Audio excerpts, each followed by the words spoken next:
Hi everyone, Paul ISM. Welcome to Friday Night Live at the Bench Show. So, would you believe it? Another week's rolled on by. I can't believe it myself at all. But we're back. We've got our usual show with the usual reprobates joining us live as well, which is always good to see. The chat is working, which is always good as well. And hope everyone's had a good week, stayed safe and sane as well. So tonight we've got no Tim section because there wasn't enough content in it. So out there at the moment. No, not a lot going, is there, mate? So hopefully we're back next week. There's not a huge amount in Dan's section either, because obviously we're doing finished builds now. But we'll play the by ear for now and stick with it. We've got Simon, who hopefully is going to be looking at all your work, all the products you bought, items you bought over the last week. We've got questions of the crew with Al. We were going to do the Rising Sun GB summary, but Alan forgot to put the post up. Terrible. Shocking. Awful. Shocking. Absolutely shocking. There may be a slight lie there, as in I forgot to do it, and then Alan forgot as well. It's definitely Alan's fault. No, it's definitely mine. I forgot about it. And then he reminded me the other day, and then I forgot again. As you do. What else we got? We've got giveaways. We've got Dan looking at all your work on the Facebook page and forum, obviously. The favourite build of that tonight will win a £10 UMP gift voucher. And randomly throughout the night, we will give away a £20 UMP gift voucher in our random number prize draw. Simple as that. Have you had a good week? Yep. Week, really. Excellent week. Yeah. Who left then? Me. It's the other one. You sorted? It's his twin brother. Yeah, someone's having some connection issues. Obham's whose connection? Yeah. So hope everyone's all right out there. You've all had a good week, and yeah, stay sane in this very crazy world at the minute. Crazy.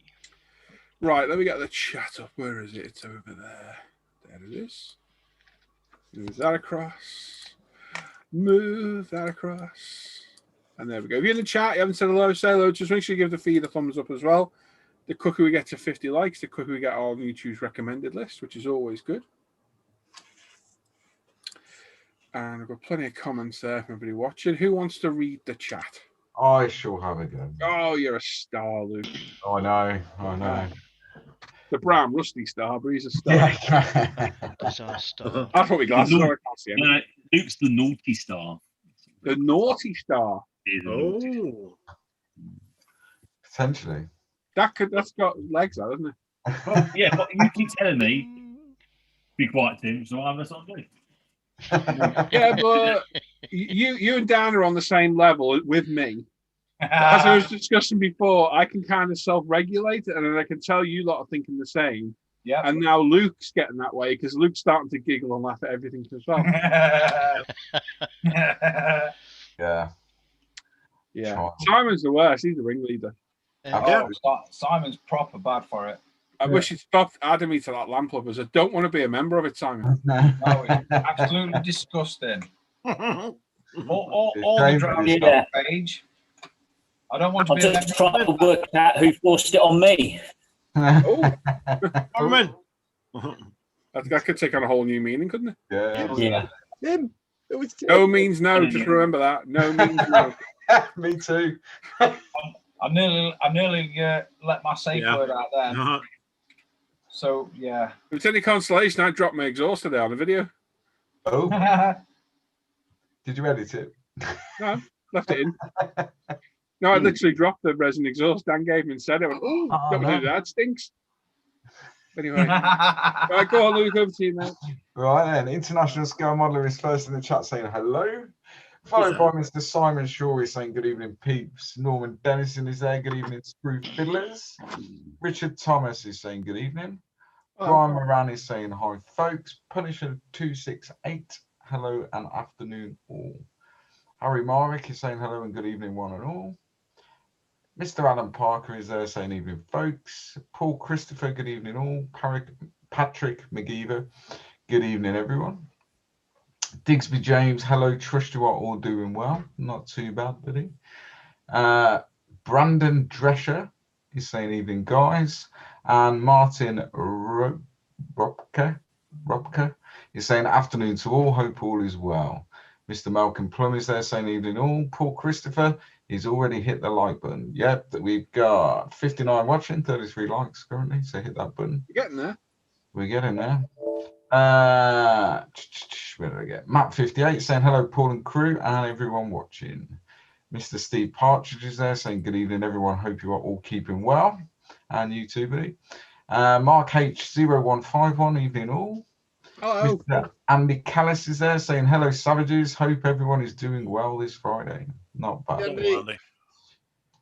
Mr. Tom Jackson, hello all. Willie Mack, good evening, one and all. Hey, Mika is in saying good evening all. Yari T is saying evening all. And Williams Model Garage is there saying good evening, Paul and the crew and everyone in chat. Andy's put a number in and a winky smiler. That sounds wrong, doesn't it? A winky, What? a winking, What? a winky. Never mind. Moving on. Got your numbers now. Go. Hello, Sailor. Al McNeish is there. Al's modelling and photography. Evening, everybody. Adam is there saying afternoon, everyone. Happy Friday, indeed. I am. Brian Windmill is in saying evening all. Some Black Rifle Model Works is in. Long time _ SA. How's it? I was nearly on this show. Laugh out loud. Yeah, he was. Roland joined. Okay. Yeah. Luke was very rude. Yeah, well, yeah, it wasn't even here. No, that's how rude you were. That's the level of my rudeness. I can do remotely. You can do it remotely. Sean White, evening, guys. Steve is saying hello, all plastic fanatics from Southport, and a good evening to Paul and the crew. Hello, mate. Mr. Craig Pello saying evening, peeps. Tribune 43, evening, governors. And Cully's in saying hello, crew, and everyone in the chat. Evening, Cully. Morning. Oh, Cully, hope you're feeling better. Hope she's Yeah, feeling better. she is feeling better. She posted up a car that she'd finished. I know, I've seen that. Yeah. Yeah. Tam McMillan saying evening all. John Howell, a very good evening to everyone this Friday night. Claire's in the chat saying hi, hope everyone is good tonight. Hello, Not Claire. like Claire, hope you're well.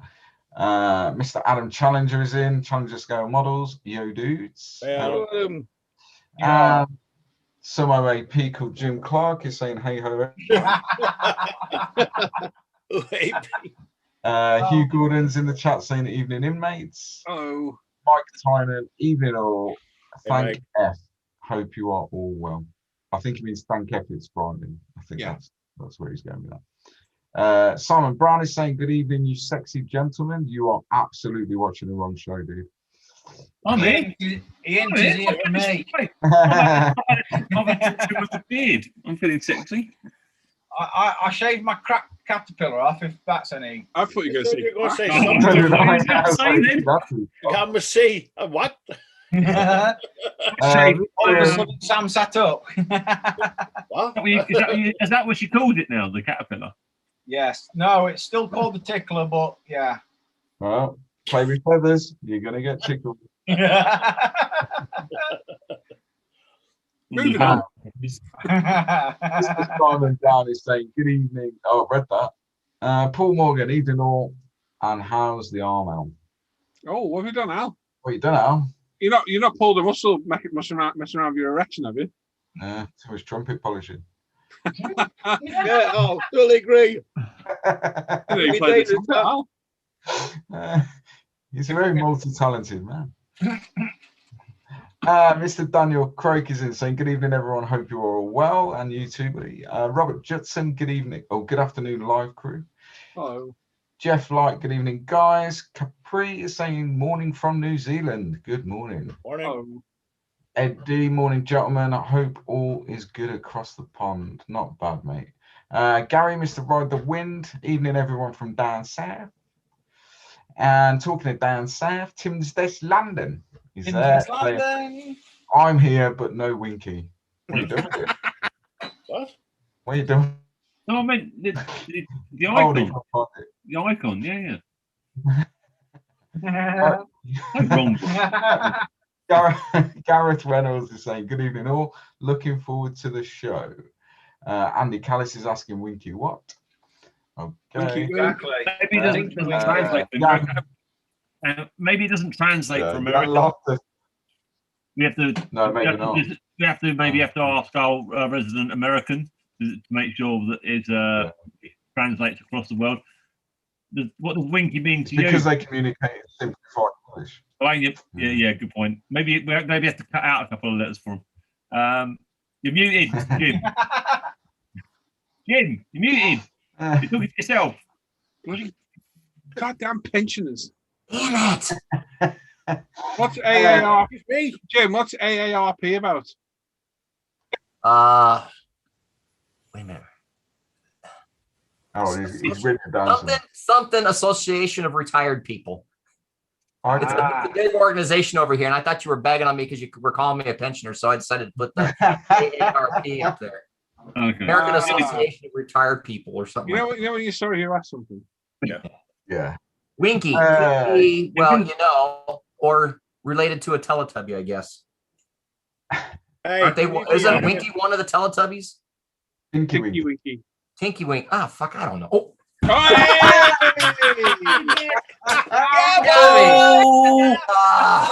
Too easy. That was doing so good too, man. We would like to apologise for the profanity from the United States of America. Yeah, Simon left in disgust. This is a lie. Simon's left in disgust. Oh, Simon's back in disgust. Sorry. Mr. Young I'm very, very embarrassed by my behavior. Swearing about of all things to swear about to Teletubbies. Yeah. Really saying. So looks like no more Mandalorian then. Why is that? I know one of the actress has been. Yeah, she's got binned, doesn't she? Yeah, Well, the last I heard, Pedro What's His Face, who plays the Mandalorian, he said he'd step down if they didn't reinstate it, and I'm guessing that it's backfired on him now, and is out the door. He's had his marching orders. Theoretically, though, if he keeps his helmet on, he Yeah, can get anybody in. Yeah. One helmet looks the same to another to me, so very much so. Steve is saying just ordered to me a 124th McLaren Senna from UMP. Good man. Oh.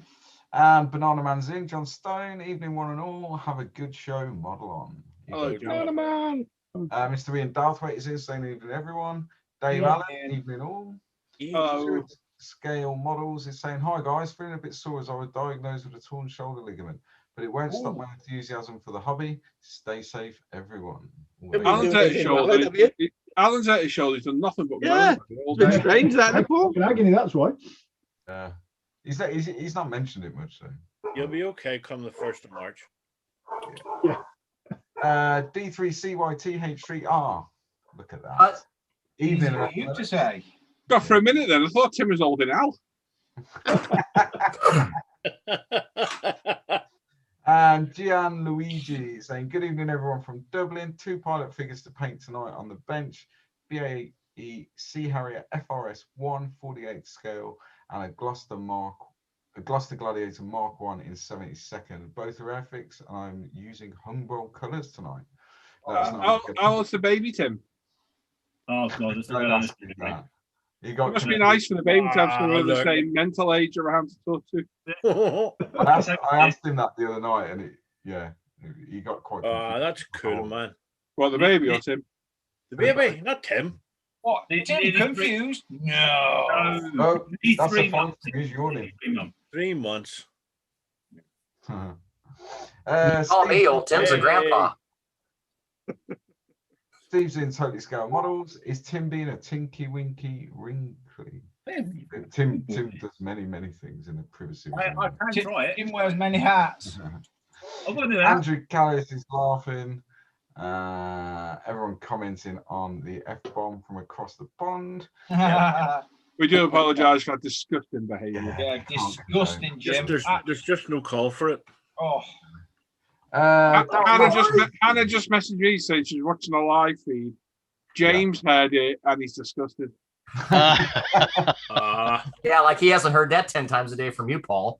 Yeah, but never ever have I swore. No. In the last 5 minutes. Yeah. Steve in the chat, but oh god, oh Tim's not going to start breastfeeding.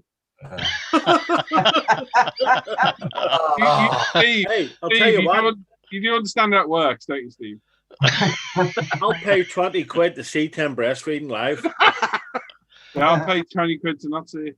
Yeah. I'm gonna say, yeah.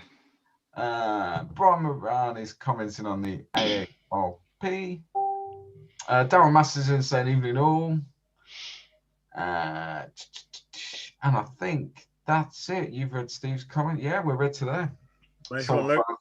Sorry, Bapsin saying evening everyone. Hello, Bap. Yeah, Bap. Cool. There we go. We'll see you all next week. Bye, everyone. Bye. I'm way downstairs again. Simon's back for the 12th time. I've got a funny feeling Simon's going to snap his laptop. Oh, I'll get Simon's section lined up just in case. Yeah, probably a good idea, Tim. Yeah. We find it. I'll get ready. So, yeah, there we are then. So, hello, everyone. Oh, it's not licorice, Al. It's my cable. Ah.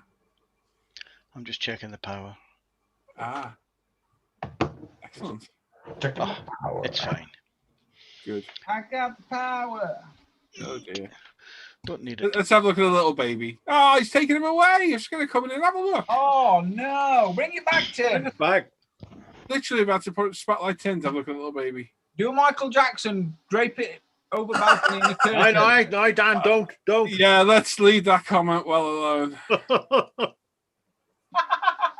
Yeah, just, yeah.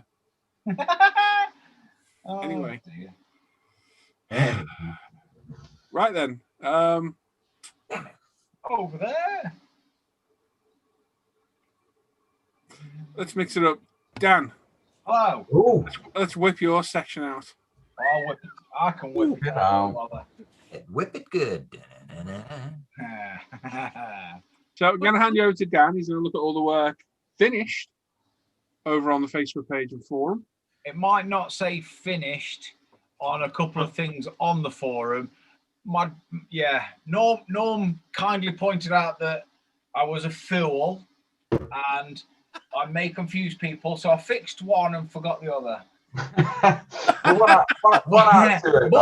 But the people on the forum have brain cells, and yes, yeah. So it's half right then, Dan. Yeah, I fixed one and forgot the other though, Norm.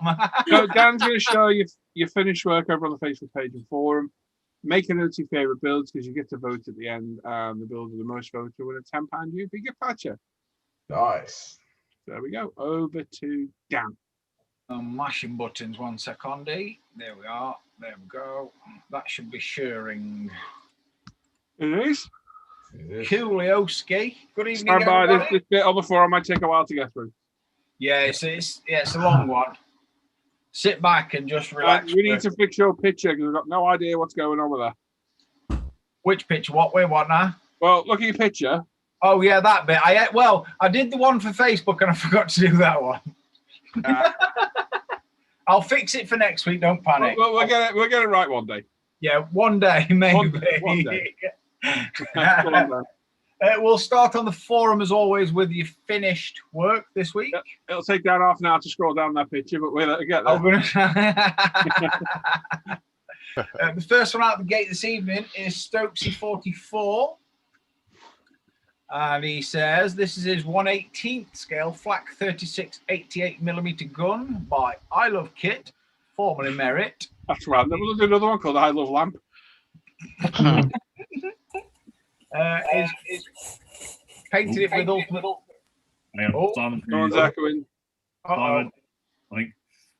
He's painted it with ultimate primer. To me, mystical acrylics and weathered with oils and an ultimate wash. Nice. Only a team scale. Yeah. I like. Yeah, that's it. It's Sam straight on the internet looking for that. Yeah, you know he is. I'll find you on Sam. It's formerly Merit, Sam, and it's I Love Kit apparently. There's the matchback. Remember to put kit and nothing else. Why? What are you suggesting? You might ruin your laptop again, mate. Two Kids No Sleep is next. Oh, my friend's sharing a video that I'm not going to open at all. This is Scott. He says dropping in his droopy Spitfire as well. It's a 32nd scale Spitfire Mark 1 from Revell. It's a kit from 1967 to match the builder. Masterbox figures, Tech Mod brand decals. Some extra detailing in the cockpit and the car door opened to help show that the AK Air Series paint, ultimate primers and ultimate washes, both dark and light.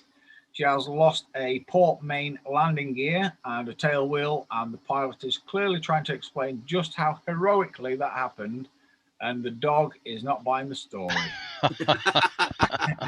That's really cool. It is quite cool.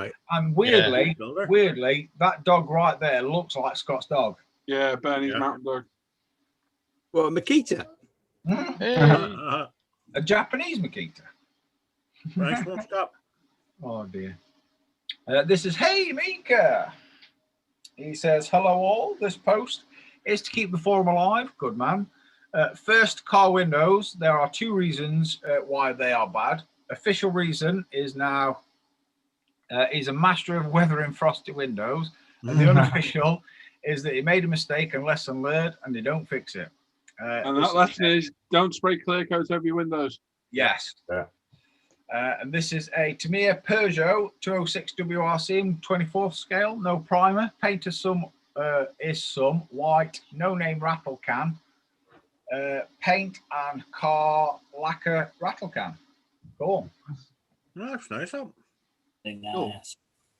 Nice Just a detail. cold morning. I was going to say, it's just a frosty morning. That's all. Either that or they're down a backcountry lane somewhere. Oh, they've got it. Move along. This is Drums 01. It says, with the timelines and all, is not sure if this is going to get to us in time. It did. This is a 72nd Italieri AC-119 Stinger gunship. Scratch-built gun bay, cockpit, illuminator, night sight, APU, etc. He's painted it with FSN and correct model master colours in Vietnam spec camouflage. Very nice. Well done, because that's a awkward kit to do. So that's really good to see. Yeah. And that's it for the forum. Very nice. Sadly, so we'll just roll straight over to Faceache, and I'm going to make sure nothing pops up. No. What you done? First out the gate, weirdly, is Mr. Richard A. Clements, and I like this, and I have this kit in 1/6 scale, I do believe. Is that 1/6 scale, that one? Oh, it might be. I don't know what. I know mine's twice. It'd be helpful if we put the scale on it, wouldn't it? Yeah. If you're watching, there's just a hint. Well, it makes no odds because you'll see why. This is Mr. Richard A. Clements next. This is his Tamiya Hondi. It's a Hondi. Hondi Mumpy. What's a Hondi? No, but let's move on before Tim pipes up. This is a Honda Monkey 125. Its paint is Tamiya TS34 Alclad Chrome to replace the chrome part. Tim, borrow me your teeth. Also, various X and XF paints and Mr. Hobby Super Metallics. 2 super fine silver and his UMP white as his primer. I do like that, and I have that bike in a bigger scale, and I can't wait to do it. So it's sat up there with my other one. Yeah, cool. You'll understand the next one in a second. This is Mr. Charles Stellini. And he's finished this little Tamiya 1/12 scale monkey. Fit was great, and paint used were all Tamiya and an enjoyable build. Nice. They are cool, though. I like them. Yeah, I've got the 1/6 scale of that particular one, and it's a belting kit. You got the 1/6 scale, Dan, have you? Yeah. Wouldn't know, mate. And if you can find any other monkey bikes in that bigger scale, grab them because they're going through the roof. This is. I'm going to say you'll never get to painting it though, Norm. This is Cully Ruprai next. She says, "Hi Dan, I finished the AMT 25th scale Corvette. Had to go at bare metal foil. Model was a very poor fit. She's used Alclad Metals Vallejo Model Air for the body colour, and she's always wanted to do a Stingray. There you go. Nice A lovely colour on a lovely car." Yeah. This is Mr. Bap Athwell next. He says, "Evening people. Finished the Hella 24 scale Peugeot 307 WRC 04. A really enjoyable build. It was surprised at the good quality of the parts. He's primed in UMP pink primer, zero paints red. He's used 1K clear to seal to stop the red bleeding through the white on the decals, the kit decals, and the Marlboro aftermarket decals were old and some water damaged. Microscale decal film was applied over the top, and luckily it was good to use. Decals were applied using the decal solutions, cleared using dual 2K high gloss. He's flattened it back with 3000 wet and dry and then polished. Aftermarket photo etch seatbelts and bonnet pins were used. I hope you guys like it. Very nice. Looks good. I like. Very nice. This is Mr. Patrick Kennedy next. He says he's just finished the Tamiya 24 scale 2012 Subaru BRZ Z. B equals Boxer, 4-cylinder, rear wheel drive, and Zenith. I don't know what that was. Zenith. Yeah, no Zenith. It definitely says Zenith. Zenith. No. E apostrophe or hyphen Nith. No, it definitely says Zenith there. it just means it's not front wheel drive, a Subaru norm, apparently. To allow a lower and more rearward engine placement, the kit is very detailed. Finished with TS50 Mica Blue and TS13 Clear. Smooth 1 week build. Nice. Nice colour. A lovely colour, that one, actually. Yes. Yeah. Very nice work. Very nice. Oh, I like this one as well. This is Mr. Robert Adams. He says he went out of his wheelhouse and decided to try something small scale, a 3-day build, and actually more fun than he thought. Hasegawa 72nd Flak 1888mm. Believe me, this thing is tiny. I was going to say that is not going to be big. No. He's back at work now due to time zone. AM is able to participate, unfortunately. Have a great show, Paul, Dan, and crew. Nice. I'll give it to him. That didn't look 172. I thought it was a little bit bigger. Yeah. It's good, isn't it? He's done well there. If I had not read the write-up, I'd have said that was 35th or something. Yeah, I'd say like 48's like that all game. Yeah. I didn't think it was 70 seconds. It's a good kits in 70 seconds. Yeah. Very good. Oh, look at this one next. Nice. Oh my God! What's this one doing here? Is this for finished builds? Oh God, not again. Oh dear. This is our very own Mr. Alan Parker, and this is his Tamiya 24 scale Mercedes AMG GT3 in Good Smile racing scheme. It has used hobby design decals, Ultimate Modeling Products white primer, zero gloss white, and Gravity 2K clear coat, various Tamiya LP paints used elsewhere, all sprayed through his Ultimate Modeling Products Apex airbrushes. Notice how he says airbrushes and not just airbrush. Very elitist. That's shocking, that. Oh, terrible. He's polished it with Ultimate Modeling Products polishing system, and thanks for looking as always. I've got a complaint though, Alan. Go on then. On the Facebook page, you put all the Ultimate Modeling products in bold. You've not on this. It won't allow you. If you create a post, you can do that. If you I know, mate. I'm taking the mickey. I know. I've got to say though, you know the pink bits, are they decals as well? Are they all part of the decal scheme? Yes. Wow. Yeah, done a good job of that, mate. No, that looks really, really good. It's a great looking car. That car is an awesome looking car as it is. Never mind with that scheme. Yeah. If you go on Hero Boy, on the new products, there's a decal scheme for a van. Is there? Go and have a look at that. You'd be like, what the hell? This is Mr. Daniel Blair next. He says he's finished the AMT 1/16th scale 1957 Ford Thunderbird convertible. He's painted it into Tamiya grey primer, TS75 champagne gold. I nearly said something else then.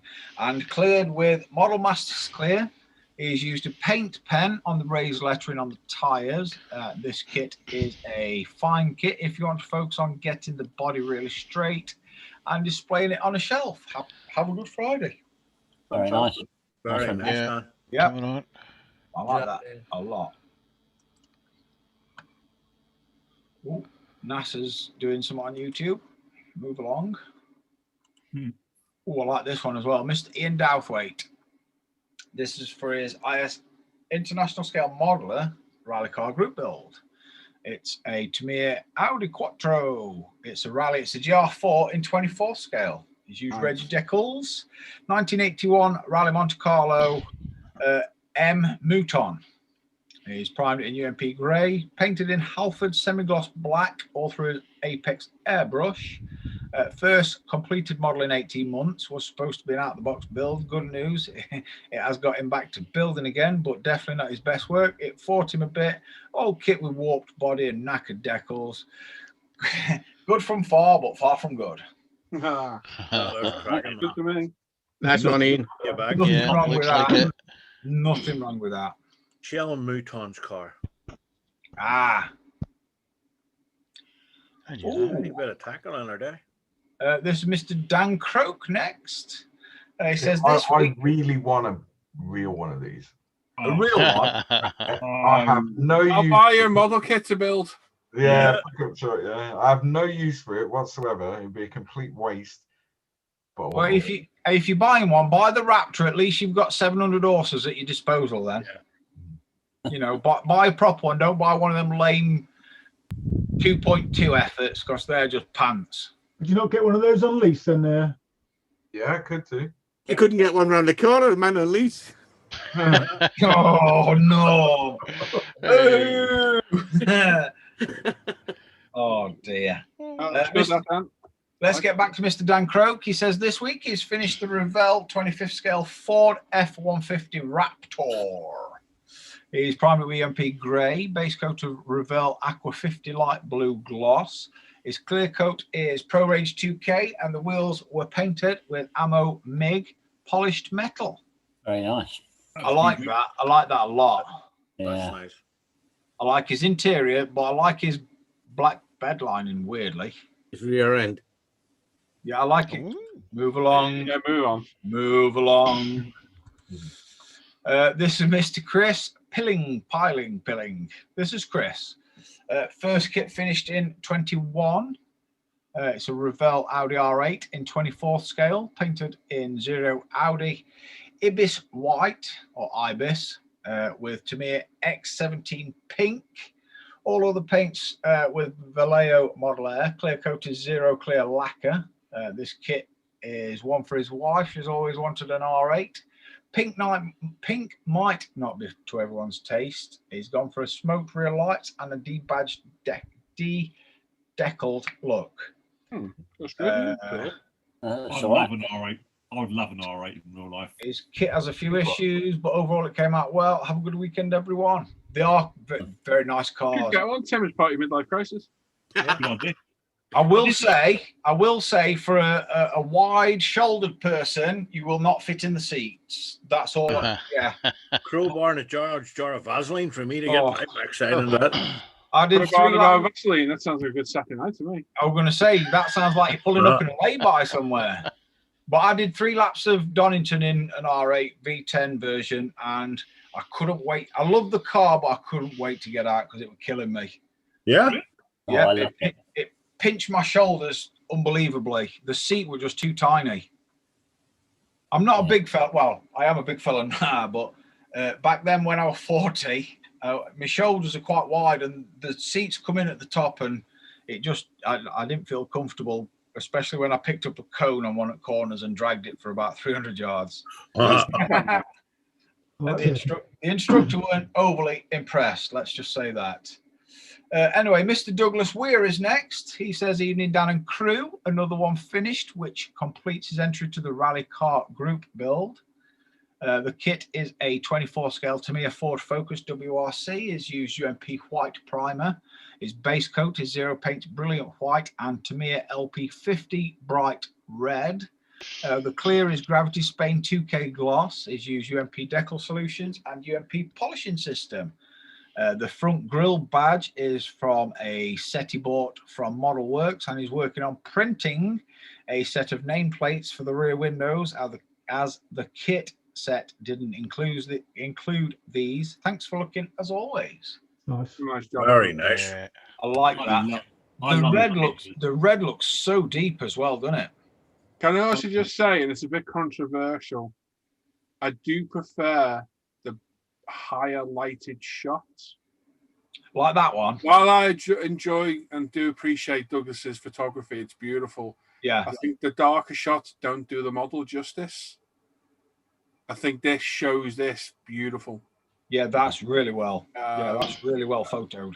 So, yeah, it's my personal opinion, obviously, but yeah, very, very nice, Douglas. Done a good job of that. They're not easy kits, those. No. That back end's paint. You've got to get the demarcation on that decal right. And the bloody windows the rear windows are a nightmare on those things. He's done a belting job. It's a nice job. Lovely pictures as well. Yeah. I think I have to try that glass on the base because I like that look. It looks yes, I was going to say, getting the reflection like that is, that's it. It's how he does, like he's saying, he does like 4 or 5 different pictures and then brings all the pictures together so you can get the reflection as well as getting the picture of a model, which seems quite a lot of hard work, but really plays well when you look at these pictures. I'm all on just taking a picture. Well, he doesn't just take a picture. He takes a picture 5 times, Dan. Yeah, he's stacking it. Yeah, and then just literally. So all he's doing, instead of where you have, from what I can understand, is puts the light one place, then moves the light around, and then blends the picture. And you get a fully lit model, but then you can have the background as completely dark. Which is like, okay, clever, very clever, Yeah. very clever. That's way too intelligent for Dan, I'm afraid. I'll stick with my iPhone. Yeah. And the last one of the evening is a very nice one, and Norm will have a little tickle. Oh, love that. This is Mr. Dave Maddox. He says, a long time finishing this one off, mojo permitting. Finally finished the touching up and washers and attached to the base. Go, stop it, brain. Stop it. This is Meng's 135th British Heavy Tank Mark IV with interior. All Tamiya acrylics with some homemade pigments. Great kit, but loads of work for a tank. Great. I love that. Looks really good. I like that a lot. It's a nice kit, that. It's a lot of work, mate. There's a lot of wheels, small wheels. The tracks can be troublesome. You're better off getting the Tamiya builds up so well. Yeah, but it is really a great kit. Same as the Tamiya. I've not got the Tacken one yet, but I knew that would give Norm a little tickle. I love World War I tanks. I think they. Yep. And that is it for this evening. Nice one, Daniel. Right then, so you get the time it takes Dan to recap to vote. You got to be quick. Oh yeah. So try and get the builder's name and the subject, and the builder with the most votes wins a £10 Jimmy gift voucher. Simple as that. Are you ready, Al? You gonna put it in, Alan? Yeah. When you ready, fellas? I'm ready. Go. We have Stokesy 44 with his 1/18th scale flak 36 88mm gun. We have Two Kids No Sleep with his 32nd scale Revell Spitfire Mark 1. I like that one a lot. Hey Mika with his Tamiya Peugeot 206 WRC in 24th scale. And Drums 01 with his 72nd Italieri AC 119 Stinger gunship. Back to Face Ache, we have Mr. Richard A. Clements with his 1/12 scale Tamiya Honda Monkey 125. We have Mr. Charles Stellini with his Tamiya 1/12 scale monkey. Monkey. Oh dear, I nearly went there then. This is Cully Ruparai with a AMT 1/25 scale Corvette. Nice. We have Mr. Bap Athwell with a Hella 24 scale Peugeot 307 WRC 04. We have Mr. Patrick Kennedy with a Tamiya 24 scale 2012 Subaru BRZ. Mr. Robert Adams with a Hasegawa 72nd Flak 18 88mm. Mr. Alan Parker with a Tamiya 24 scale Mercedes AMG GT3. Mr. Daniel Blair with an AMT 1/16 scale 1957 Ford Thunderbird convertible. Mr. Ian Douthwaite with a Tamiya Audi Quattro Rally GR4 in 24th scale. Mr. Dan Croak with a Revell 25th scale Ford F-150 Raptor. Mr. Chris Piling with a Revell Audi R8 in 24th scale. Mr. Douglas Weir with a Tamiya Ford Focus WRC in 24th scale. Mr. Dave Maddox with his Meng 35th scale British Heavy Tank Mark IV. Excellent. Nice one, Dan.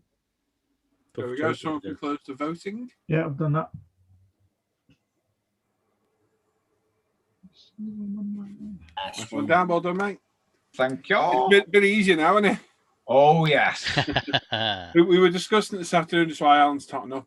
If it does get quiet, we'll move it to like every other week. Yes. And let them mount up, and then if it gets even quiet, we'll do every month or whatever. Good idea. I think we're right for now, aren't we?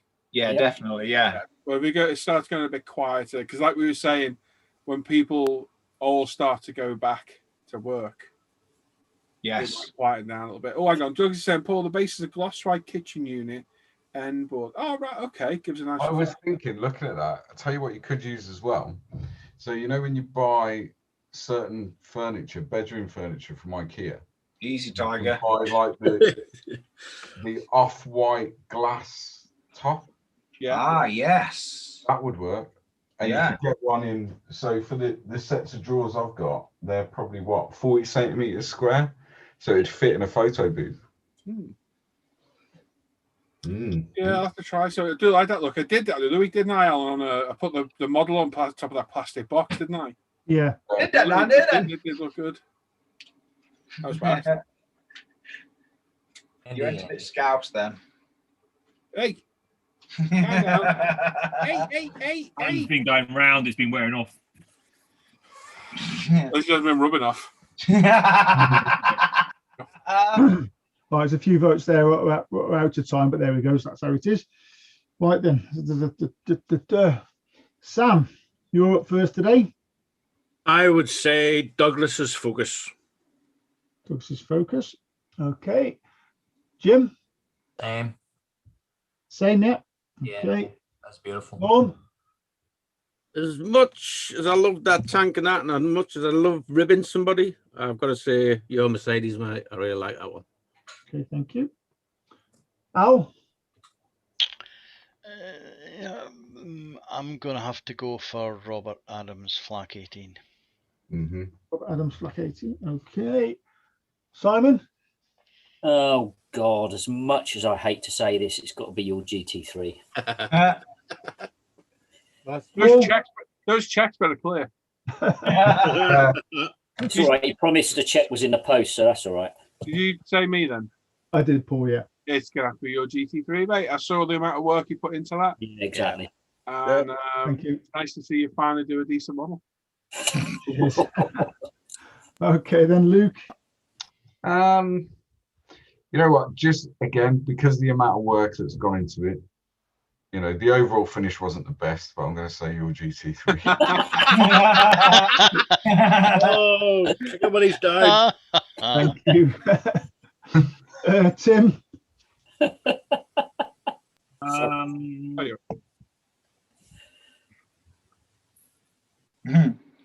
Tim, wake up. No, I don't find this. All right. Oh God, Adams.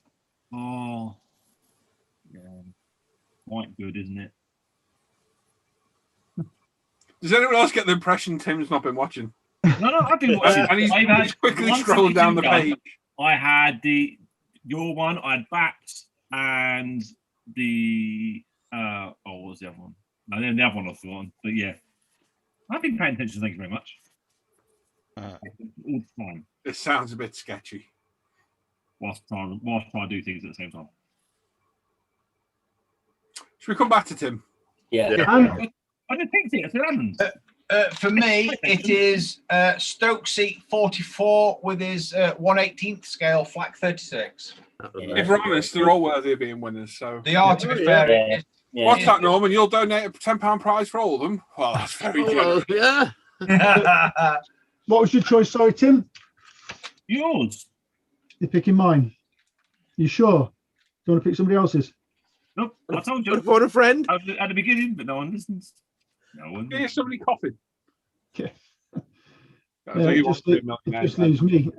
I can't vote for myself. Well, you can. I can, yeah, but it's not sad. Does it make a difference? Not really. Well, I'll be honest with you. I want to vote for Douglas Ware for his Ford Focus because I think that was a beautiful build. It was lovely. There were some belters this week. That gives us a tie. Ooh. Just a sec, hang on. Andy in the chat said, what about that World War II tank, Tim? Got a good point. Yep. Do you not think that was worthy of winning, Tim? You not mean the World War One tank? Oh, he's nice not. Try, Andy. He's there. I mean, go on. What's your name? Alan. I had a brain fart there. I forgot my own name as well. It was it brings a tie. There's a tie now between myself and Douglas. Okay. So, and you know, I'd rather concede. Oh, that's up to you. That's you awful nice, Joe. You know, it's one of those. You know, I don't enter it to win. So, or we do a revote of everybody between those two. I'm easy. Whatever. It's if Alan wants to pass it over, he can, or we can do the usual thing in the chat where we pick a number each. That's the usual protocol. I don't know. Is Douglas there? I don't know. Douglas is there, yeah. He's in the chat. Yeah, I'm happy. Either way, I'm happy. Whatever you want to do. It's your choice. You're one of the winners. Pick a Douglas, number then. right, I'll do it then. We'll do it. Right, what should we do? Between 1 and 100? Yeah? Right. Yeah. So, Douglas, you pick a number between 1 and 100. And you do it, Alan. Who's got a random number generator that can fire up quickly? Because I'm not prepped at all. I can have a go. I'll do it. I've got to get it up anyway. Hey! Between 1 and 100, yeah? Yeah, pick a number between 100. Yeah. I can do it. I've got one. Okay. Can you screen share as well? Yeah? Fight. Oh, no. I can. I'll do it. I've got it here. I don't know if Douglas has caught up yet, has he? He's there. He was chatting about his photos before. Saying he does Supercars Dark and Motorsport Brighter. Share it, half each.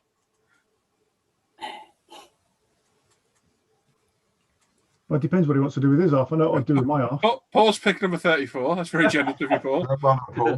Yeah. Do you want me to just put my number in the chat, do you? Or? Yeah, just put it in, mate. My number's in. I'll pick 77. 77. I like my sevens. Good number there. No, move along. That's Bottas's number. You should have 44. But seven's always been my lucky number, so or 77. Douglas, we need a number off you, buddy, between 1 and 100. Yeah, you'll get there, I'm sure. I'm 6. Oh, hang on. I think Douglas might have solved it because I think I know what Alan was going to do. There we go. Yeah, he's saying in the chat. Yeah. Is that if Alan wants to concede, he'll donate some Ultra Heroes. Well, that's exactly what I was going to do anyway, Douglas. To be honest with you. There we go. Then. Problem solved. Well done, boys. Well done. Joint winners. Nice one, Well lads. done, Round heroes. of applause for me. Thank you very much. Now, this begs the question: do both of them go in for the quarterly draw? Yep. Probably Yes. should. Yeah, they're gonna have to. Yeah, definitely. Yes. Both winners, aren't they? Oh, hang on. I tell you what. No, we'll fix this now because Douglas has just put a number in. Okay. So we've sorted the prize out, and let me do a number.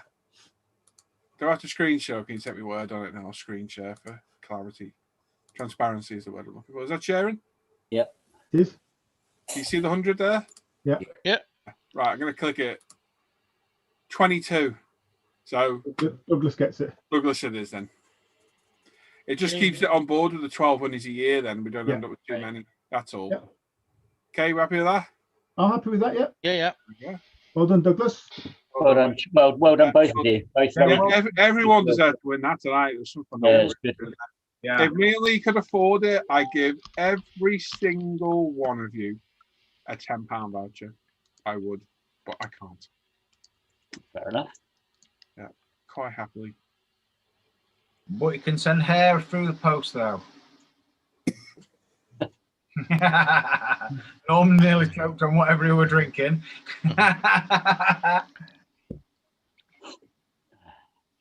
They're saying I should have gone for 76. I'm wondering what 76 is. I don't know. No, 77 is a good year. 77's a really good year. 64 is a better one. It's a very good vintage. Although, no. Let's move on. Yeah, some cracking builds. Yeah, there's some lovely stuff in there. Very, very nice. Right then. Simon, Yes. how are you? I'm good, thanks. How are you? Excellent. Yeah, I'm good. Good, thanks. Good. Simon sounds nervous. Oh, good. Oh, Probably good. just asked a really strange question. Simon you want- says he hopes Go to his, your bit, Si. Yeah, I can do. Sorry, Yeah. Dan, what you say, mate? Simon says he hopes his internet works. Hey, keep your fingers crossed. At the moment, it's holding out. Don't know what Stuart's talking about. Paul's froze.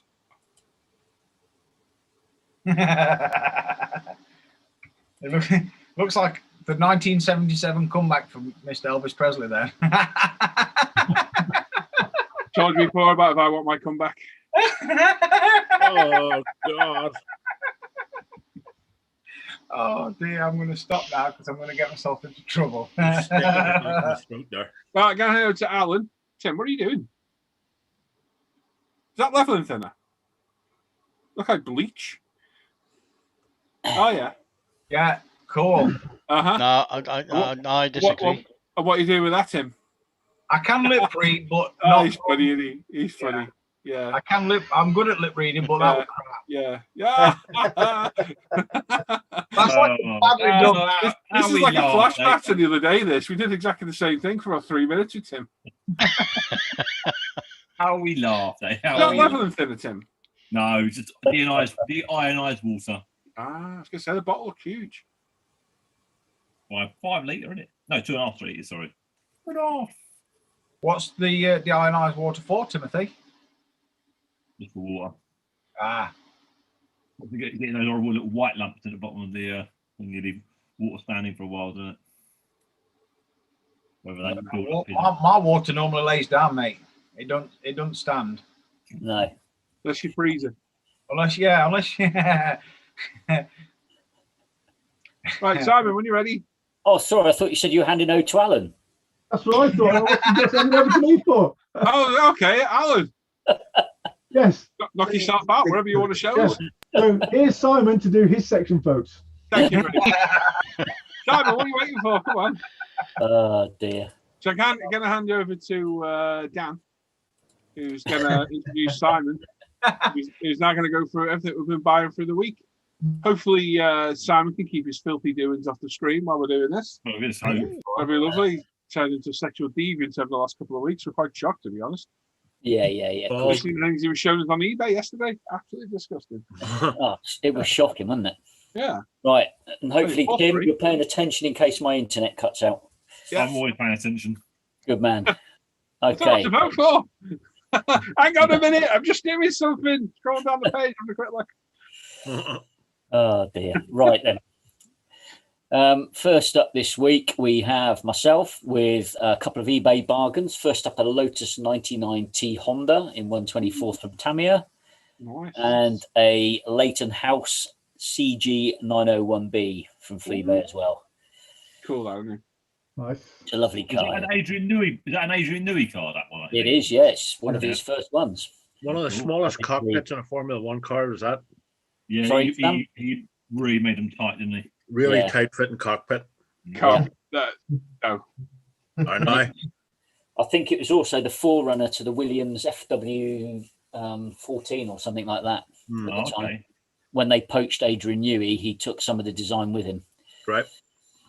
Next What up, the designs, though. yeah. I thought I posted some other kits on there. Maybe not. Uh-oh. What have I done? Oh my god. That was on a different page. Yeah, probably was. Next up, we have Mr. John Stone, who's got himself a couple of armor pieces, an 88mm flat gun, and a sugar covered wagon. Yeah. Famo. What? That's a famo. They call that a famo. Thank you. Next up, we have Martin Rope with a Trumpeter 135th 5cm flat gun. Very nice. He's also got himself a 1-350 Fujimi valve for his valves for his Hasegawa Akagi. Thank you. Bukaki. And finally, he's got himself some bombs for his Airfix Lancaster Mark II, because Airfix don't supply you with bombs in the kit. Those cheap. Yes. Sons of bitches, that means. Yes, I know. I was being polite. Oh, so was I. Next up, Mr. Adam Challenger with two of his favourite aircraft, a B-17F Flying Fortress and a Harrier. Very nice. Can't beat a Harrier. Yeah, that's nice, isn't it? Bye, Hawk. He also got himself a nice reference book today on the Flying Fortress. Very nice indeedy. He only buys them for pictures, though. Don't blame him there. Next up, we Why have... else did you buy a book? Apparently, they have words in them, Tim, but I don't know anything about It's the just a words. rumour. I thought the church put a stop to that, to be honest. Ooh. Oh. Next up, we have Mr. Steve Spencer Beanie. He got this Tamiya 172nd Mosquito from the wife for his 23rd wedding anniversary. Very nice indeed. Oh, nice one. Anniversary. Next up, we have Mr. Daryl Masters. He got himself a little order from UMP and a Hilo for the stash. Come on to the Hilo in a minute. There he's got himself some of the new UMP pigments, some Tamiya cotton buds, some glue, and some Haribo, all available at www.umpretail.com. Incidentally, the MPA tax is back on the site now as well. I would hurry up because nearly half are sold in a day. Oh, crikey. Already? Wow. Yeah. That's good news. And this is Daryl's Hilo, his Longbow Apache. Very nice. Longbow Apache. I built that kit. It's a reasonable kit. That's all I can say about that is reasonable. Yeah. It's not as bad as the Rebel. No. Okay. Next up, we have Mr. Jamie Rock. He got himself some decal solutions from UMP and some other bits. Fast delivery, as always. Looking forward to using the decal solutions.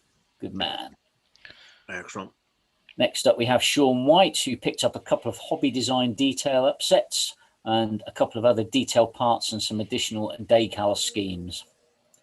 Very nice there, Sean. He also got himself a Fujimi 124th Z4 Good Smile kit. Sweet. And something a little different to the usual car kits, a 124th Opel Admiral car. Very nice. I nearly said something really inappropriate then. I'm so glad I didn't. I like you. Yeah. Pretty well done. Well,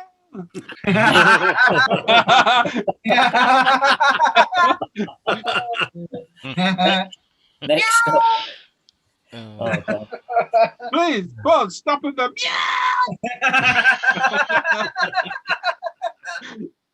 Hang on, I've got to lose myself now. Next up, we have Mr. Yuval Singer, who got himself an order from MIG Ammo, How to Paint Bare Metal book. 6 paints, violet bone chipping, marine blue, RLM80, RLM84, ammo, extra thin cement, rubber brushes set, and a filbert brush number 6. Very nice, Yuval.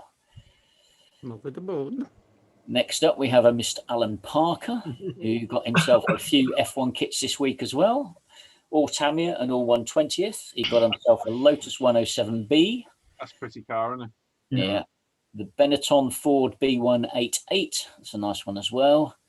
The Ferrari 310B. Oh, hang on. Oh, come on. Broken. Oh, I'm pedaling. I'm pedaling as fast as I can. What? Da-da-da-da. You're a bigger hamster. I thought he said pebbling. I did as well. I was going to say, what the hell's going on? Pedaling. And he got himself, Do that on your own time. Yeah. he got himself a Williams FW11 Honda F1 as well. Very nice indeed, mate. Next up, we have Harry Marwick, who got himself just a few necessary essentials this week. So some Mr. Colours and some levelling thinners. Actually, Mr. Hobby Accurate. Yeah, get it right side. Oh, yeah. Sorry, mate. Yeah, you're right. Not to be a really counter. Next up, we have Mr. Dan Scattergun with him he got himself a newfangled cutter. Very nice, mate. Where did you get that from? I wonder. It's a Fandangle cutter. It's from Fandangle. Yeah, it's a Fandangle cutter. Yeah. I don't know where it was from. Norm put me onto it, and I just clicked Yeah. on the thing. Paid. Very nice. Bigsby James is up next. He picked up a set of 1/24th Speedline Bruno Porsche Rothman's Canada decals, which feature 2 of his favourite Canadian drivers and will adorn his 1/24th Bruno Porsche 962C, which he got 3 years ago with this subject in mind. Very nice indeed. Cool. What are his 2 favourite Canadian drivers then? It never specified. I'm going to say Jacques Villeneuve, and I can't think of another Canadian driver. If I'm honest. Both Villeneuves, probably. Well, just to settle Paul the Tracy. argument. He's Canadian, but he was IndyCar, wasn't he? NASCAR. There you go. IndyCar. It was somebody, Adam. There's no Villeneuves on there anyway. If you can read that. I'm going to say I can't read that side. That's just. It's Rudiger Adam. Rudiger Adam, somebody Bernard, and Saint Bernard. Goodyear. Somebody Goodyear. I remember Bernard on it. Saint Bernard it was. Yeah. I think just about to see that laptop. Very nice anyway. And moving on, he also got himself an early birthday present from his wife and kids and in-laws, a 1/48th Revel Tornado GR4. Nice. Very nice indeed. Yeah, very good. Matt Richardson got himself an RX-7, which looks like a good little kit, and some tools. Nice indeedy. Nice. Next up, we have a Mr. Norman Dennison, who got himself a few bargain buys this week, starting off with the 135th Ryfield Models T3485 from Fleabay. He also got himself the 135th Meng Jad Panther. Very nice indeed. Ooh. And he got himself the 135th Dragon Red Army Sherman from Dragon. All destined to live in a box and not be painted. Too right, son. The paints have gone off. 4 kids. Next up, we have Mr. Stuart Rose, who ordered this on Friday's show after seeing it, and it arrived Tuesday morning. Great service, great team, and sweets didn't last long at all. No, funnily enough, my sweets didn't last long. Kids were just, well, when I say kids. Oh, the kids, yeah? You're going to blame the kids on that one? No, Is that the same one that looked at Fake Taxi? Well, yeah, he had a packet. I had a packet, and Sarah ended up with a packet. It would, yeah. Good. Didn't last long at all. There you go. Anyway, so Stuart Rose got himself a space shuttle from UMP Retail, of course. Very nice indeed, mate. Lovely kit. Still a couple of 3 left on umpretail.com for anybody that wants one. Next up, we have our very own Mr. Sam McCord, who got himself a German battleship turret from Tacom. Very nice. Yep. Thanks to Norm. Put me on it. And he also got himself a space shuttle from UMP. Very nice, mate. Good. Next up, we have Mr. Bat Athwal, who got himself the Tamiya 112th Enzo Ferrari plus the Hobby Design detail set. Very nice indeed. Well, look forward to seeing that one, Bat. Yeah. And he also got himself the Fujimi Nissan Fairlady 240Z and various zero paints. Very nice indeed. Another good-looking beast. And last but not least, he also got himself the Aoshima 112th Yamaha VMAX and a Hasegawa 124th Williams FW14. Very nice indeed. Next up, Mr. Joe Edwards. He noticed the Apex came back into stock, so he's ordered 2 of them. So they're winging their way to you now, Joe. Good man. That's one.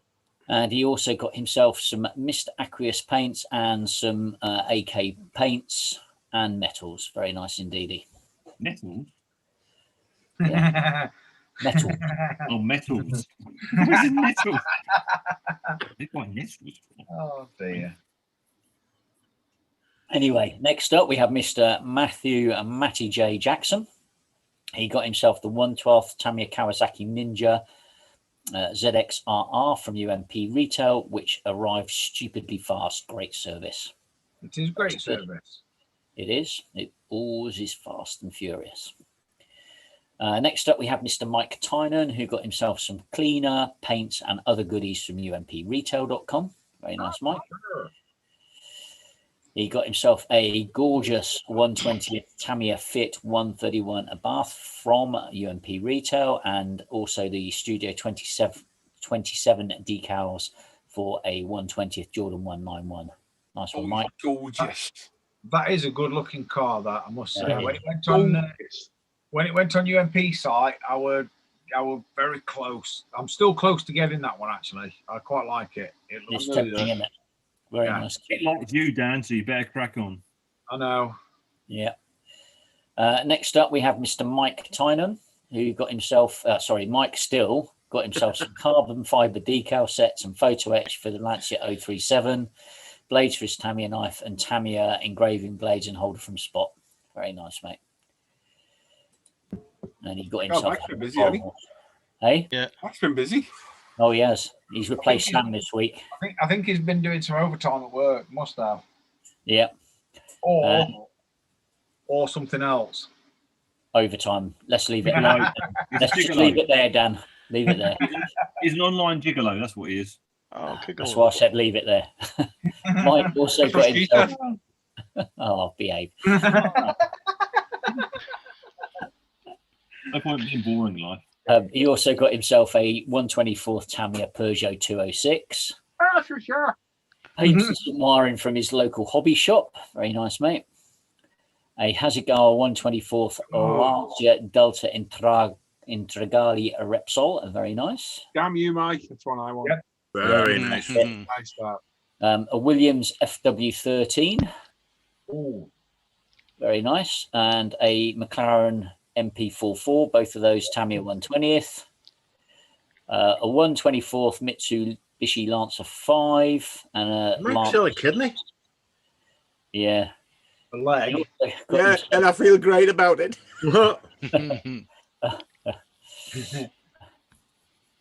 And he also got himself a Tamiya 124th Peugeot 206 WRC 202. Reminds me of something that Phil Lynott once said at the Thin Lizzy gig, but I won't go into that now. Is that what he said? Well, thanks for That's what he said. Was he a Is that model? what he said? Did he say that live at a gig? I'm not going No, into it's it. Norman's comment about the kidney, and he said it's very good. And I said, hey, do you want a bit of Irish in you? But never mind. He also got Always Just said he had his kidney. Always the Phil. He also got himself Tamiya Peugeot 206 WRC 2000. Just let you know, James is asleep upstairs. Make the noise down there. He also got a Tamiya Peugeot 206 Ocean WRC. Very nice indeed. That's a lovely kid. And a 124 Nissan GTR Pennzoil. Hold on, I put my feet up. Where's he been finding all Kit these? I built a long time back and screwed the clear coat up using a cracked clear coat. It's a nice kit in there. One I'd really like to do again. It's Yeah. very, very hard to find now. Yeah. Very nice. A Tamiya 112 Kawasaki ZXRR. And finally, the 112th Yamaha YZR M1 2004. I think I'll just go for another shave. That's all right, mate. That's some haul there, Mike. Well done, mate. Well done, Mike. Very Nice good. comment. Mike's in the chat and he's saying for sale next week, one kidney. Just a word of advice, Mike. You need to hang on to one, okay? Yeah. They're not his kidneys. Could be. Fair point. I haven't seen the neighbours for a while. Claire's just asking in chat, Simon, could you pre-expand the post before you start? Not all of them, no. You really do. What? What? Yes, Sam. Expand the posts. No, you can't do that, unfortunately. What do you mean expand? Make the picture bigger. Click on it. Yeah. You've got more than enough scope there to zoom in more. Yeah, we tried that, Claire, and that's why we're doing it this format, just to see if it's any better and any quicker. I just crop them and reply. I said crop, by the way. Yeah. Yes. And behave. Next up, we have Mr. Dan Croak. This week, I'll be mostly buying a Tamiya 124 Ferrari 360 from eBay. Ooh.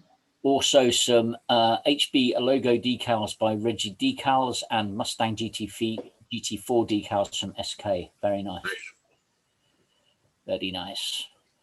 Anti-Pacala has got a Lotus Type 49 from Ebro, Studio 27 photo etch set. Got them for the upcoming F1 group build. Also, it was a nice deal, €40 total. That's very good indeed. That's very good. That's a proper race car, that is. Yeah, it's lovely, isn't it? Isn't it? Yeah. Next up, we have our very own Chunk, aka Clinton Eels. Just a couple of kits have arrived. The Honda RCV 211 Team LCR Stoner bike from his Cobber Digger pal in the UK, Mr. Bretland, and a few fork sets, and also another Honda RC 213V. Very nice Chunk. There's the fork sets. Nice Chunk. And the Repsol. Very nice. I like that Repsol. Cool. Next up, we have Mr. Paul Bertland, who's got himself a Ferrari Testarossa. 16 scale Fujimi. Yeah, very nice 50, indeed. 50 Coming on quid. to that. 50 quid on eBay. That was a good bargain. Very good. Very funny. He's also got himself another Ford Mustang GT4 from Tamiya. Very nice. He's got himself some wheels, 18-inch Alpina rims and tyres. Oh, he loves a good rim. They're German rims as well. Yeah. Picture of Tim there. Look, that's for Tim and Luke. Yeah. Yeah. And he's got some bits and pieces. I'm assuming from our friend Mr. Scattergun there. Yes. 3D printed logos and bullet and some exhaust parts. Thank you very much, Dan. Although Alan was whinging earlier. Yeah, he was having a bit of a moan. He's having a bit of a moan. At what? Well, we'll let Alan fill you in. He feels a bit left out. Just to make it especially more awkward. Alan's thinking, you git. Yeah. No, he never said that. I'm looking around. Go on. Right. I'll go throw him under the bus. I'm not. I'm out of it then. I did. Skill was boss. Next up. Mind you, if Alan's been working on the bus, it'll probably break down anyway. Oh, God. God help us. Cheers. Cheers. Next up, we have Mr. Dan Edmunds, as recommended by Paul in one of his build videos. He thought he'd give it a try, which is the UV 5-second fix resin pen thingy. How long that takes to set? Very good. Hello. Only those that are in the hangar with Luke Ward will know that one. Yeah. Luke Ward is using Essie for the first time. He asked me, how long does it take to set? Well, funny enough, that needs to say on the front of the packaging. It says on the side of the pen. Like, oh, yeah. Yes. Yep. He's Welsh, he can't help it. Yeah, well, there you go. Careful. Also, Mr. Douglas Weir, just one for me this week. I saw it on eBay and thought he'd add it to the growing collection. It was my first ever and only car build around 25 odd years ago, and was a bit of an unpainted glue bomb until I started back at the hobby last summer. And he's got himself the Tamiya Honda NSX. That's a nice car. Great car. Yeah, lovely car. Well done, Si. Nearly there. Not quite. Oh, nearly there. Nearly. Slow down. Turn that lamp off. You'll start a fire. Yeah, apparently Claire meant, could you not pre-expand these comments before? I'll give it a go next time, but I've got a feeling it won't. No problem. You need an iMac. Yeah, it won't do it on a laptop when you scroll up and down. It recollapses them for some reason, I think. But I'll try it again, Claire, next time. Well, that and size long-sighted, so he likes small writing. Yeah. There's Very right. small. Next up, we have Mr. Stuart Avery. So his additions to the stash this week are mainly 148th aircraft, starting with Edward Ad Ter Tag Limited Edition 2-in-1 ME110, followed by a weekend edition of the 108 and Airfix ME109 E34 and ICM Heinkel HE111H3. Very nice, mate. I have to say, I like Stuart's bed sheets. I like that. I do like the bed sheet. Similar to mine, wallpaper, to be fair. In the bedroom, that is, in the bedroom. Yeah. Yeah, okay. I was looking at the Heinkel, not the bedding, but next up, Airfix's 148th Hurricane Mark 1 with the Edward Profi Pack Spitfire Mark 1A and Airfix 172nd Lancaster the B Mark 3 Dambuster. Very nice. Finally, this week, he got himself the Revel 148th Tornado, Farewell GR4, followed by Tamiya's 135th Porsche Turret King Tiger and Airfix 144th British Airways Vickers VC10, which he won on eBay. Have a great weekend at the bench, one and all, and stay safe. Nice. That's one, Stuart. And next up, we have Mr. Graham Stewart, a couple of etch detail sets, 124th Studio 27 Lancia Studio 27 Lancia Super Delta and the 124th B-Max Lancia Delta S4.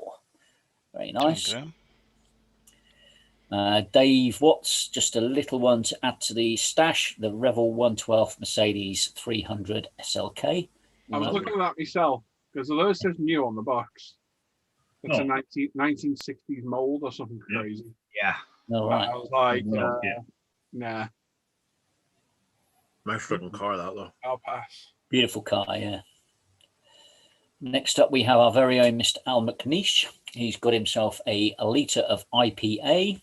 Don't drink it all at once.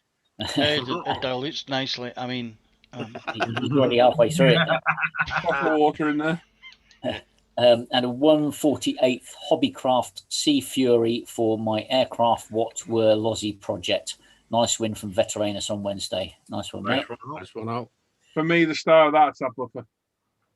Yeah. He's a long service record. That's been in a lot of pictures, isn't it, Al?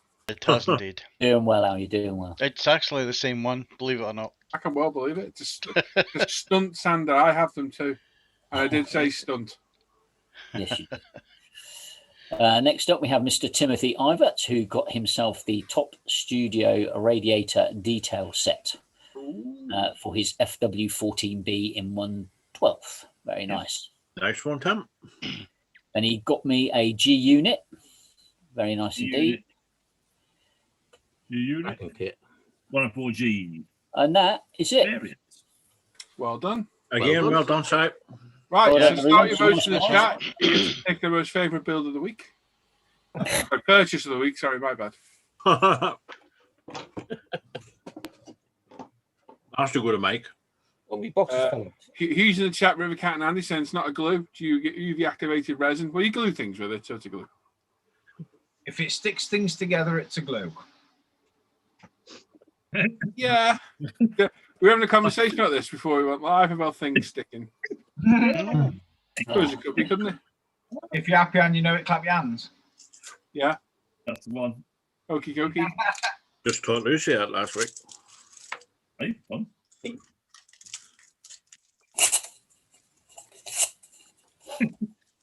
There we go.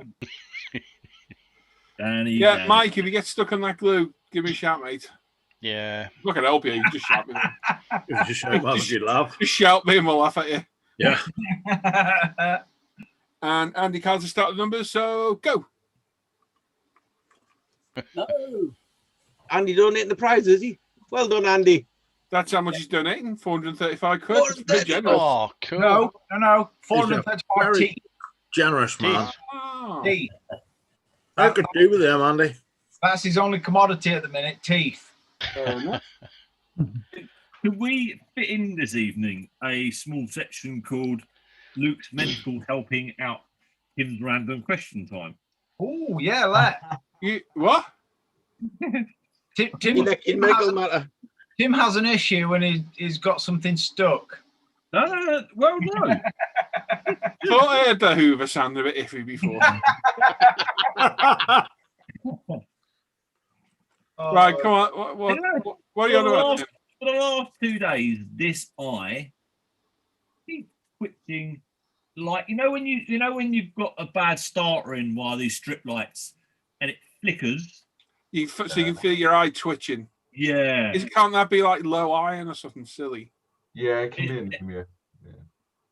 It's getting a bit annoying. It's like 2 days it's been doing this now. What I do is Google the symptoms and then scare the bejesus out yourself as to what it actually is. See, I thought it'd be wiser to ask Luke. Then what you need to do is once you Google the symptoms, you need to ring 999 because it's serious, and then take the advice from the paramedic that arrives that you've called 999 for a twitchy eye.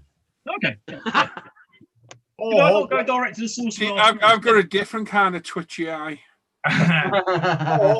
or what you could do, Tim, is get yourself a pirate patch and just go around going "R." That's it. Is it Andy a balaclava? You'll be all right. Is there anything I can do to stop this twitching? Because it is getting a little. Drink more. Drink more. And eat some liver or something. I don't know. Yeah, liver. Take an iron supplement. I'm pretty sure low iron causes twitching muscles and that. Yeah. Okay, cool. Thank you. I get it occasionally, Tim. Don't worry about it. Claire said the reason you've got to twitch your eyes because you do too much winking. You did say winking. You said winking, yeah? There is a high possibility that that's quite true. Although there is a bloke at my work when we call him Blinky. Does he take off with his eyes? Please, gotta move on.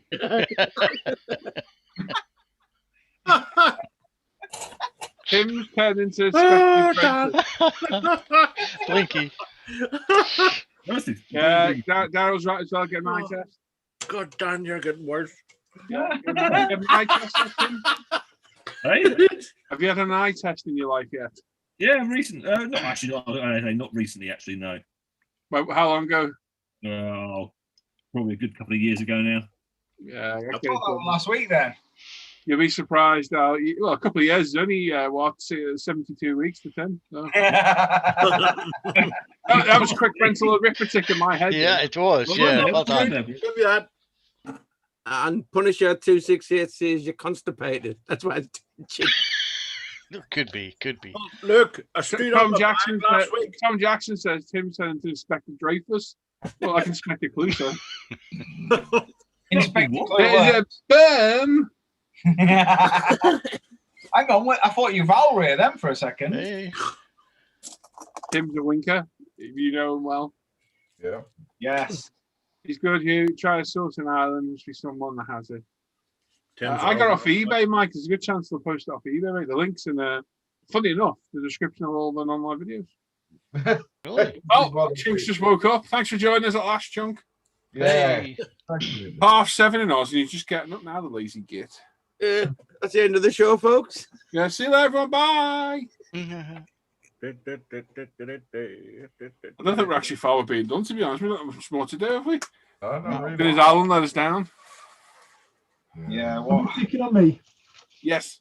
Uh-huh. Hey, I saved you from the bus before. Remember what Simon did? Yeah. Good idea. Tried to put him back under it. You reversed it. I threw him under the bus on Wednesday. I wouldn't do that. Used it like a speed. What are you looking at? Colin's in the chat. Fester's in the chat. Hello, Colin. Hey, Colin. I think he was in further up, but we were obviously busy doing stuff. We didn't go Okay. back and read the chat, did we? Yeah, good to see you, mate.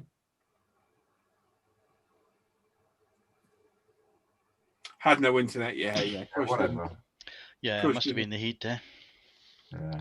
Must have been the bandwidth he was consuming using something else. There we go. Right then. What we've got? Let's do. We've got a giveaway to do, and our section. That's it. Eh? Yeah, that's it. Gonna be a quick show this week. Actually, one thing might be good to bring up is the Malcolm that runs Model for Heroes today. I was going to mention that. Yeah. Yeah, got a. Now, has he won it, or has he got put forward for it? Oh, that's what. No, he's been recognised. So there is a thing in the UK called Point of Light, which is basically where it's a recognition award for people that do good work in the community. And Malcolm has won a Point of Light award for his work for Models for Heroes. Excellent. Fantastic. And Well done, well deserved. In Malcolm's traditional style, he couldn't be more modest about it and said, actually, this award is for all the volunteers and everyone that, well, no, it's yours. You won it, Malcolm. It is your award. Yeah. Well done, Malcolm. But Well done, mate. also, it couldn't happen without the volunteers. Now, he could only do as much as he could do himself. Absolutely, but I think the whole point is it wouldn't have happened at all if Malcolm I was hadn't. going to say, he organises the volunteers, doesn't he? Yeah, he does. Everything. He's the head man. I mean, he puts in 18, 20 hours a day, most days, organising everything. He works really, really hard, so he's well deserving of it. Yeah. Really very well done, Malcolm. And if you're ever thinking of giving money or models away, and you want a charity to give it to, Models for Heroes, Yes. I'm always very kindly appreciative of any donation. Yep, it goes a long way. Yep. Even if it's some glue, some paints, tool, whatever. Bit of paint. They anything to do with modelling, they are very more than welcome to have, as long as it's new stuff. Super. Nice shout, Tim. Well done. Yep. Right, Al, do you want to do questions for the crew? Can do. I shall just refresh. I think I'm going to get an iPad. This really is irritating. Arr! Honestly. Captain Stabbing. Which could mean a whole different thing. That's exactly what I said. You know when you say to us, Paul, when you say to us, Paul, Captain Stabbing, and think about what you're going to say before you say it. Well, that is only any bad meaning if your brain thinks of it that way. Oh, yeah, that's it. All right, cool. That's all How down. did your brain That's think all about down that? to interpretation. Exactly. Thank you, Luke. Got your name again then. That's all right. The Steve Al moment. I said it to someone's nan. Billy, John, Steve. Oh, I get something from Trish or Rabbit to get D3CYTH3R saying, could the show have a work in progress section or would that take up too much time? Well, for the past 5 years, it has. We literally got rid of it 2 weeks ago. That's why we've changed it, mate, because it just got, which is great because people are willing to share their work, but it just got. It's like an hour-long section. Easily. It's too much. Easily. So we had to make a change. Nothing wrong with posting. Yeah, nothing wrong with posting your works in progress on the ISM Yeah, site. absolutely. On the Facebook page, the forum. I'd love to sit and just scroll down the Facebook page, but we'll be there all day. Such a busy group. Yep. I was getting bored, so they had to cut it shorter. That's what she said. Right, over to Al. Right. Question number 1 is from a Richard A. Clements, who asks, what do you guys use as a surface prep before painting a car body? Guess that's one for the car chappies. As I always show my videos, scuff the surface with a 240 sander and a new airbrush cleaner and a toothbrush. Yep, same. Same here, yeah. Just give it a scuff up and give it a wipe over with some cleaner.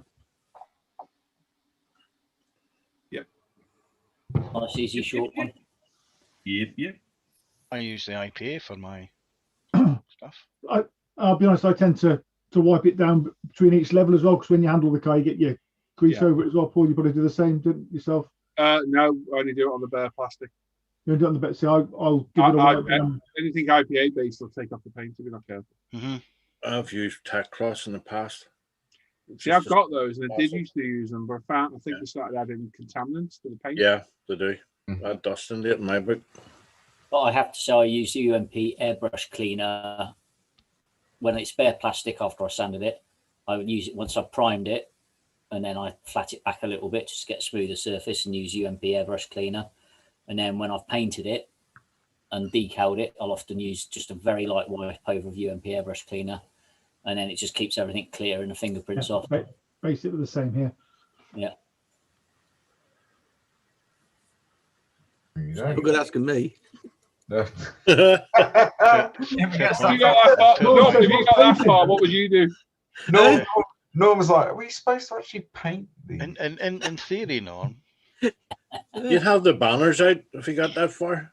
But I have every towards you need. Always going to paint. I think if Norm painted a model, the Prime Minister would announce a national holiday. I have every confidence that by the end of March, Norman is going to have painted. I have every faith in Norman. Yes. You lot don't ridicule him all the time. Should be ashamed of yourself. Yeah.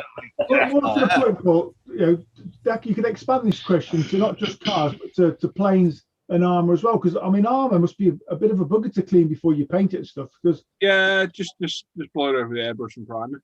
Yeah, essentially, I shot blasted with air, just air through the airbrush, clean all the, the crap off it. Then I'd go over it. Lose a few photo etch bits as the trusty makeup brush. There you go.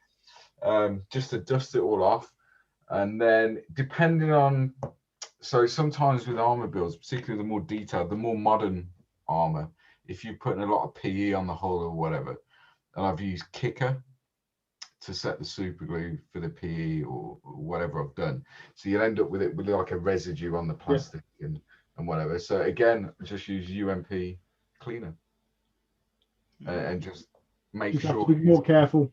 Yeah, just make sure it's as clean as I can get. I mean, rather than with a car body, I guess, because I don't build cars. You can pretty much wipe the whole body over, can't you? Yeah. You can get enough bits of everything, can't you? You get your finger in the crevices and everything. With armor, you can't really do that because you've got lots of, divots and rivets and nooks and crannies. Nooks and crannies. That's the word I was after, or the statement I was after. So just a cotton bud around the more detailed parts with a bit of UMP airbrush cleaner. And just get it as clean as you can before you start to paint it. Yeah, that's how I do it. Yep. I'll let you know when I get to that stage. No problem. I have every faith in you, Norman, that you will do that. Right. I think you will, Norm. You'll do it. You're off to a cracking start. Yeah. I think he's going to paint that. We love you, Norm. I've got the paint as well. Every stage the airbrush to get any dust off, and the anti-static gun on car bodies in particular is also useful to add in there. Basically, if you just watch my videos, which I'm pretty sure Rich does anyway. Yeah, it's all in there. I mean, it's with anything, isn't it? The more preparation you put in before you start committing to actually laying some paint down, the better finish you're going to have at the end of it. Yeah. That's, armor can be very forgiving. So if your paint doesn't go well, you can weather the shit out of it to, cover up your mistake. Cars is a whole different ballgame. You don't have that luxury. But having said that, with armor, what you want to try and achieve, if you can, is the best paint finish that you can get and then start your weathering. You don't want your weathering to be dictated by your mistakes during the paint phase, because that can affect the overall finish and overall build. Cool. Which is why a lot of mine have got tarps on them. Is that the armor equivalent of intake covers? Yeah, essentially. Oh God, yeah. Yeah. Put a tarp on it, it'll be fine. Yeah, goody. Okay, second question is from John Huston, who asks, how do the crew view the emergence of 3D printing in our hobby? Any crew have experience in this regard? King Dan? Yep. For me personally, it's little details that, yes, you can go and buy them, or you can set a printer going overnight, come back in the morning, and they're there. You know, I mean, Paul's got some exhaust for his Skylines and whatnot. Do you know what I mean? It's yeah. Personally, myself, I think it's going to be a good thing, a 3D printer, especially if it's resin one, because obviously you can get the detail. You've not got a lot. There's a bit of work involved. You've got to get rid of supports and whatnot. But yeah, for me, there's definitely a good thing for 3D printing to be into the hobby, let's say. Yeah. I mean, it's, excuse me, we've discussed this a few times, haven't we? You know, over recently, actually. Yeah. For me, currently for the hobby, it's not plug and play enough. There's a lot of trickery and, you know, to 3D printing. Yes. To get a good quality print. But I think, bearing in mind, 3D printing is still very new. I'm going to say it's a very new thing. Yeah, resin really been out. Give it another 10 years. Give it another 10 years, and you'll go onto a website. I'm fairly sure you'll go onto a website, you'll buy the file for whatever kit you want to build, and you're going to be almost at the stage where you can print that kit at home. I follow a few people, and people are quite close to literally printing pretty much like tank hull, turret, and all and sundry, you know, stowage and all that sort of stuff. People are very, very, very close to just achieving that themselves. So, and I know people who are manufacturing cars over in America, especially, you know, like American cars that you cannot get as a kit. People are 3D modeling and, you know, getting stuff, all the ducks in a row, as they say, to hopefully produce American cars in off of 3D printers. So you'll either be able to buy them pre-printed, or you'll be able to buy the files and print them yourself. Yeah. There was a company I was looking at that was designing a new resin as well, which is a slower cure. So it helps to create better casting and more detail, I think they said. I don't know. See, the thing for the 3D printer at the minute, what they're designed to do technically is prototype things quickly. Although some of the things that I've printed aren't quick. They're like 20 hours or, you know what I mean? And I know people that's printed for like 50 hours, but the detail that they pulled off of their printer was 3 times the size of mine, you know. But yeah, for me, if you can print something once and it'd be amazing, then cast it off of that and you can get a good cast, then that is what a 3D printer is technically for. Like prototyping, you know. An FDM printer is a rough way pretty much of getting, you know, something printed within a few minutes just to get a rough idea of size, scale, whatever. Do you know what I mean? And yeah, the resin is for the detail. Yeah, I know everyone in the chat's echoing that. They're saying, you know, it's coming. It is definitely on its way. It's just not quite there yet. But it will be. It will be. I think the limitation, what I'm seeing a lot of them is it's the size of the printer Because Dan, yours is really good, but like you say, you keep getting limited with what. Yes, I'm limited. So take a Mandalorian helmet, which I'm just preparing files for. The original size that is on the file at 100%. I cannot print in sections at 100% on my printer, so I can print 63% of the original size. So you know what I mean? You're losing 40% essentially. Yeah. But obviously, the bigger the printer, I mean, I know people in America that, you know, have got a Saturn or a Phenom or, you know, one of the really big ones, and they can print in one go. And hopefully by the end of the year, I will have one of those sat in here. Nice. So upgrade to a much bigger printer, yeah? Yeah, that is my aim this year. And yes, I may need to save up a couple of £1,000, but it's the things that it opens the doors to. Mm-hmm. Yeah, it just frees you up for a whole lot of, yeah. Mr. Norman King, he's in the chat. He knows exactly what I mean, what bigger printers are opening doors to. Dan, can you, for example, take one of your files and split it so you could do the helmet in maybe 4 parts and join? Well, that's in the file that I've got for the Mandalorian helmet. It comes in 8 bits for the main helmet, and then you've got the ears, I think, that come in 3 sections, and the vent on the back. So what you've got like 2 cheek bits, 2 front pieces, 2 back pieces of the dome, and then 2 lower sections. And I have to reduce them to 62.5%, I think, of the original size for them to fit on my machine, because you've got a width limit and a height limit on this particular Anycubic printer. But the bigger printers, you probably would get away at printing it in a different orientation, but at full scale. So you could still print them in multiple pieces. A well-known 3D printer on YouTube is Uncle Jesse Clayton. He's just printed a Mandalorian helmet, and he printed his in 4 sections, I think.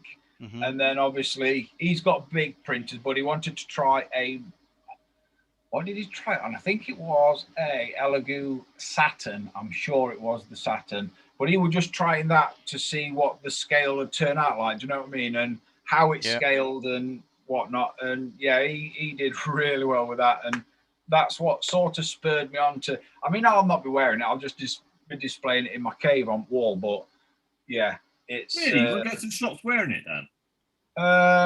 Weirdly, you get funny looks. I have worn my Captain America one to the shop, and... He'll be wearing it on a Saturday night. Don't worry about that. Yeah. It's sometime. It'll not fit my big head. That's... boom, boom. So what approximate size can you print at the moment, Dan? I can print height-wise about 145 millimeters by... it's not that big. It's not big, is it? It's not massive. I can't remember. I think it's 145 by 60 by 50-ish. But if you can orientate it on the build plate, you can squeeze it in just. Do you know what I mean? Yeah. You know, although it says build plate, what you've got to think is of that as airspace. So you get like you know, hang on, my camera's not on. You get like that much space. So if you can fit it in that much space, you're golden. You will be able to print it on a photon. If it's slightly bigger, then you have to scale it down. Some things scale down, some things don't scale up. So you're better off starting with a big thing and scaling it down rather than getting something little and scaling it up. Mm-hmm. You know, it's... I mean, I think for me, I would use it for the likes of pilot figures for the aircraft, crew figures, and any Dio stuff, and for that. That's weapons. What I'm just starting to do now. I'm starting to get it into Dio mode, and you know, don't get me wrong, I'm still printing weird, creepy stuff like where are we? There we are, the Xenomorph. You know, I'm still printing weird stuff, but I'm more trying to get onto the diorama stuff. I was talking to Scale Model Medic John one day last week, and he's really into his Dungeons and Dragons again. He's been looking at all his old stuff, and yeah, that's good. Well, I mean, but that's Adam Challenger is getting into his 3D printing. yes, and he sent me a package last week of 3D printed stuff that. So in the Warhammer world, if you're playing the game and you're building terrain for a gaming table, there are companies out there that will sell you bits in order to construct terrain. So, for example,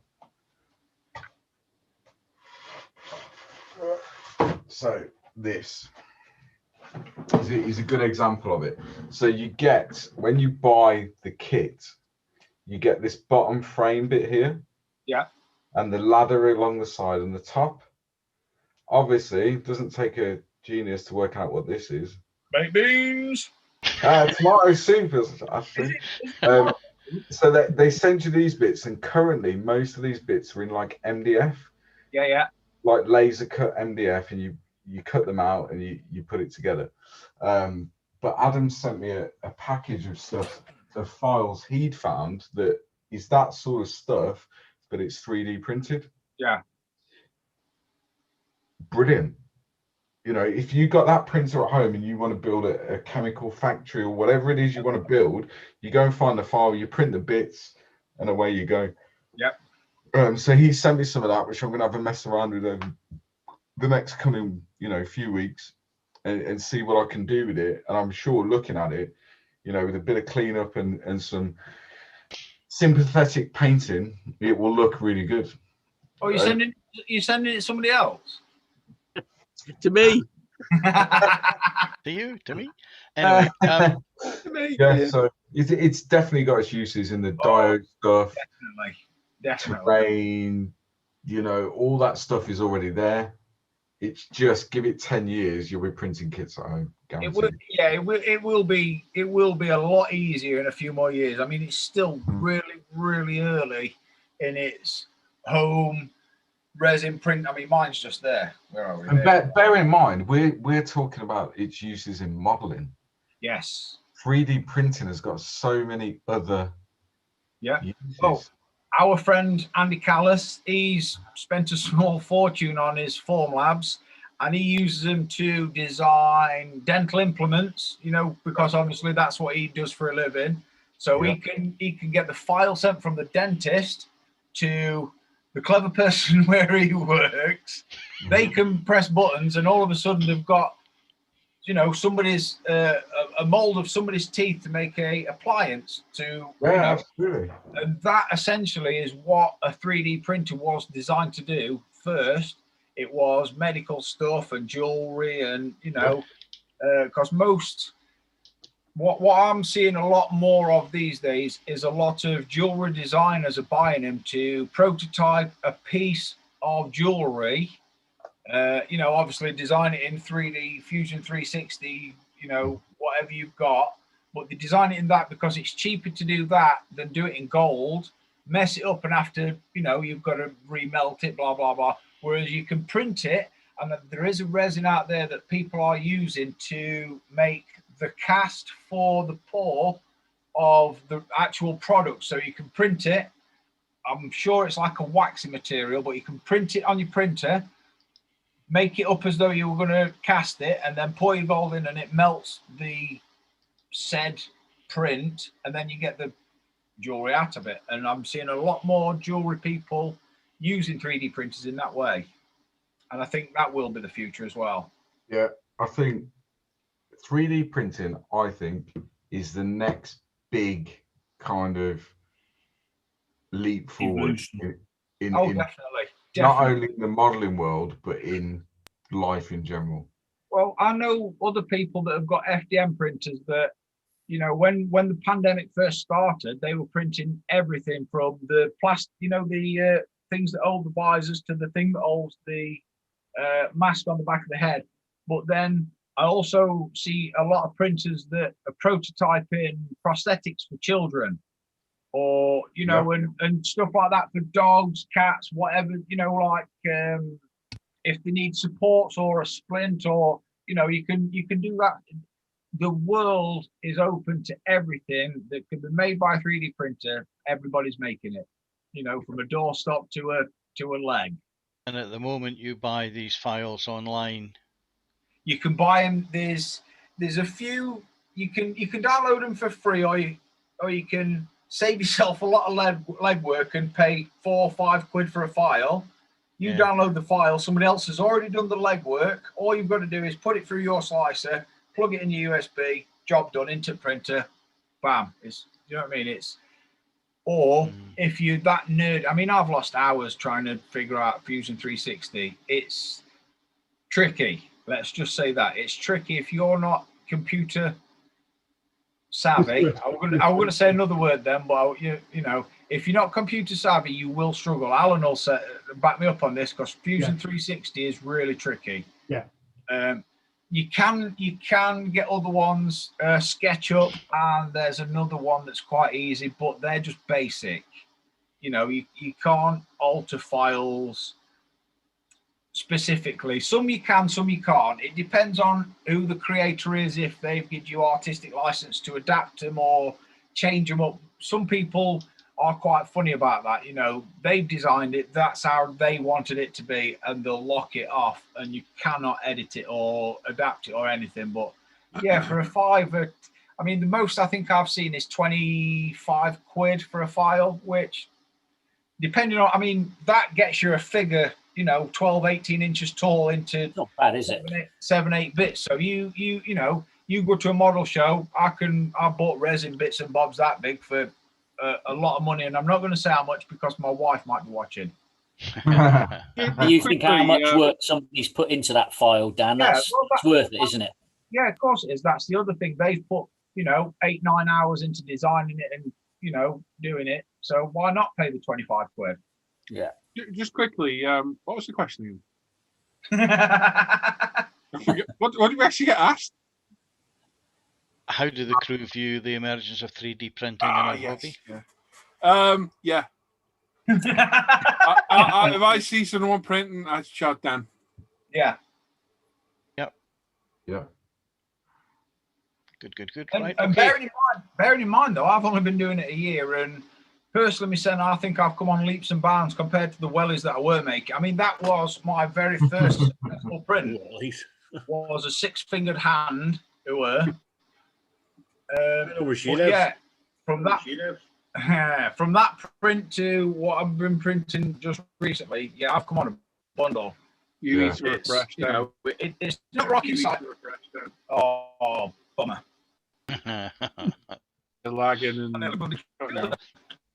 I think I'm gonna look at the moment. You know, I'll wait for the plug and play, because it's an area of modelling that I think most of us could get into, but that would take you away from the modelling.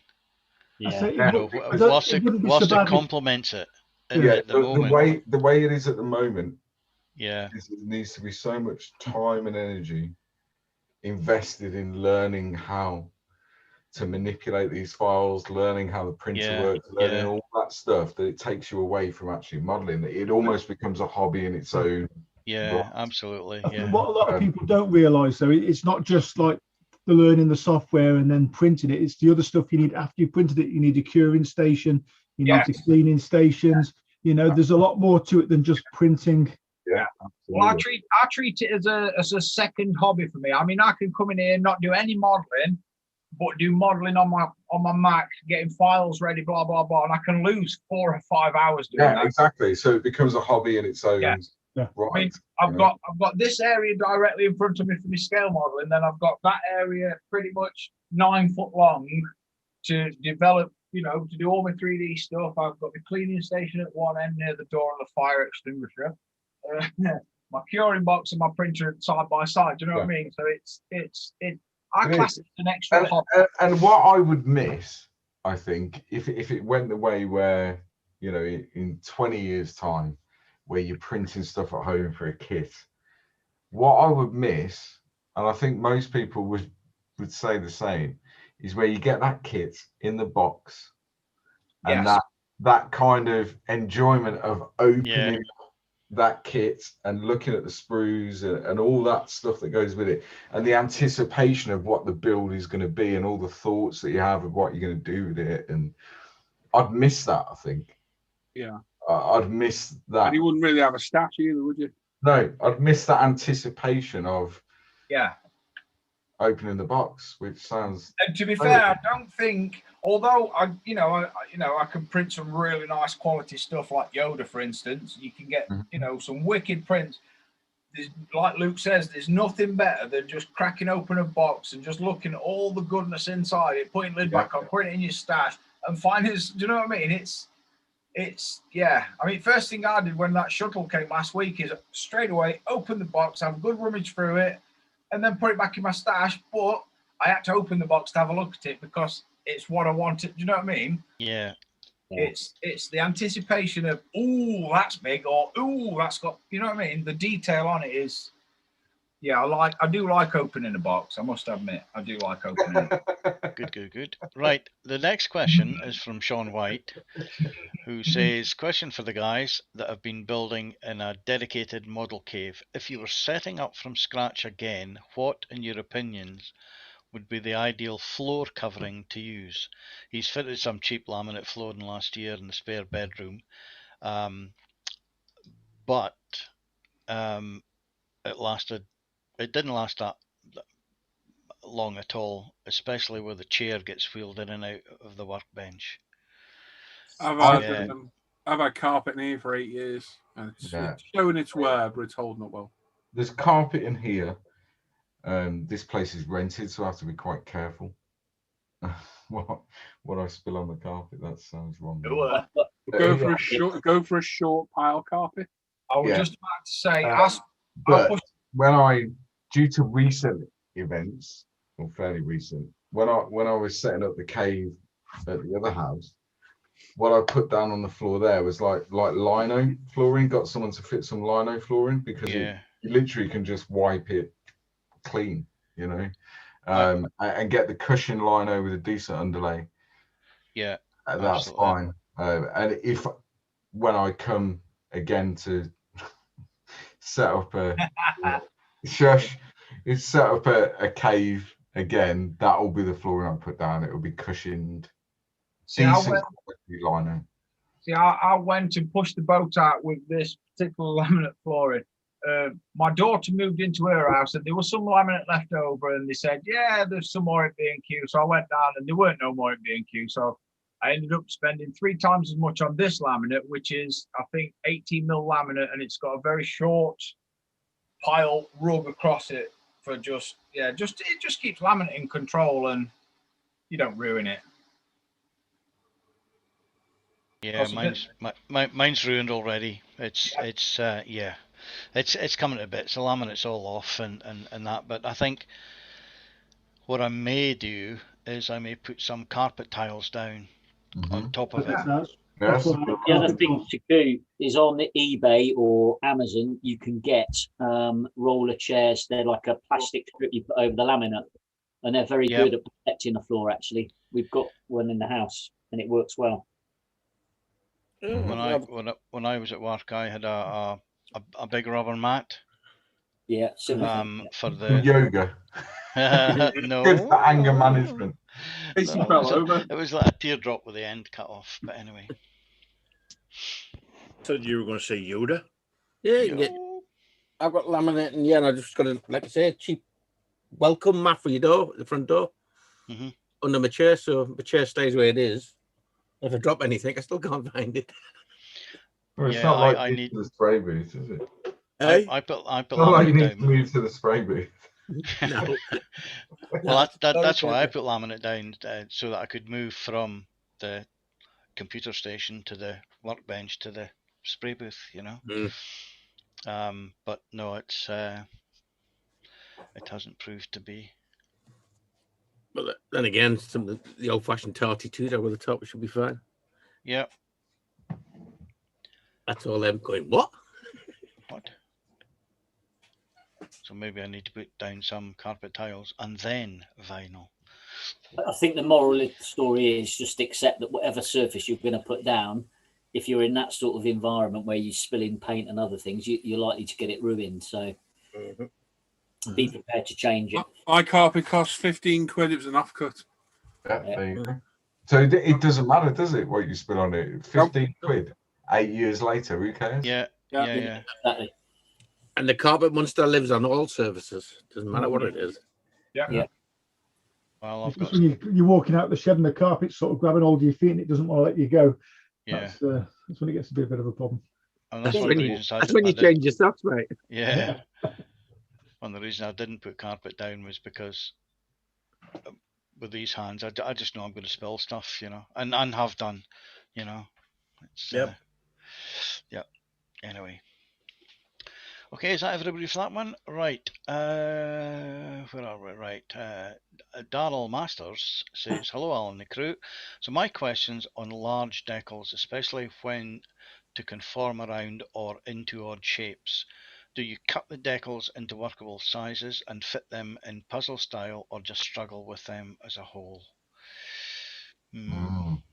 Sorry, repeat that again now. Question on large decals, when to conform around or into odd shapes. Do you cut the decals into workable sizes and fit them in puzzle style, or just struggle with them as a whole? Depends what's going around. I think ideally you want to keep it in one piece if you can. Yeah, one piece. Yeah, you just have to be patient. Let the shape. The decal solutions do its job. I say it depends, because if there's a logical place like a body panel where you're removing the back of a car or something like that, then if you can cut it, why not cut it and make life easier for yourself? But you have to be able to ensure you can do it with accuracy. So I've cut them in the past to fit round things to make it easier. Yeah. But I think it depends, doesn't it? It depends on the decal and where it's going on the model. Exactly. So for example, like on a helicopter kit, so that's seeking. So down the spine of the tail are two very large decals that was before the days of UMP decal solution. Now they're an absolute nightmare. So what I decided to do, rather than use the decal, I decided to paint it. Gotta be careful with some decals. Yeah. Yeah. But if you're doing something like that, and all they are essentially is like the black walkways that the maintenance crew would use and stuff when they're working on the aircraft. It would have been an absolute nightmare to use the decal on that. So I sprayed it instead, masked it and sprayed it. It all depends on where you're gonna put it and how it's going to conform to, like Simon says, if you're going over a natural body panel, then you can cut it. Yeah, it's like I've just done that Good Smile scheme on that AMG.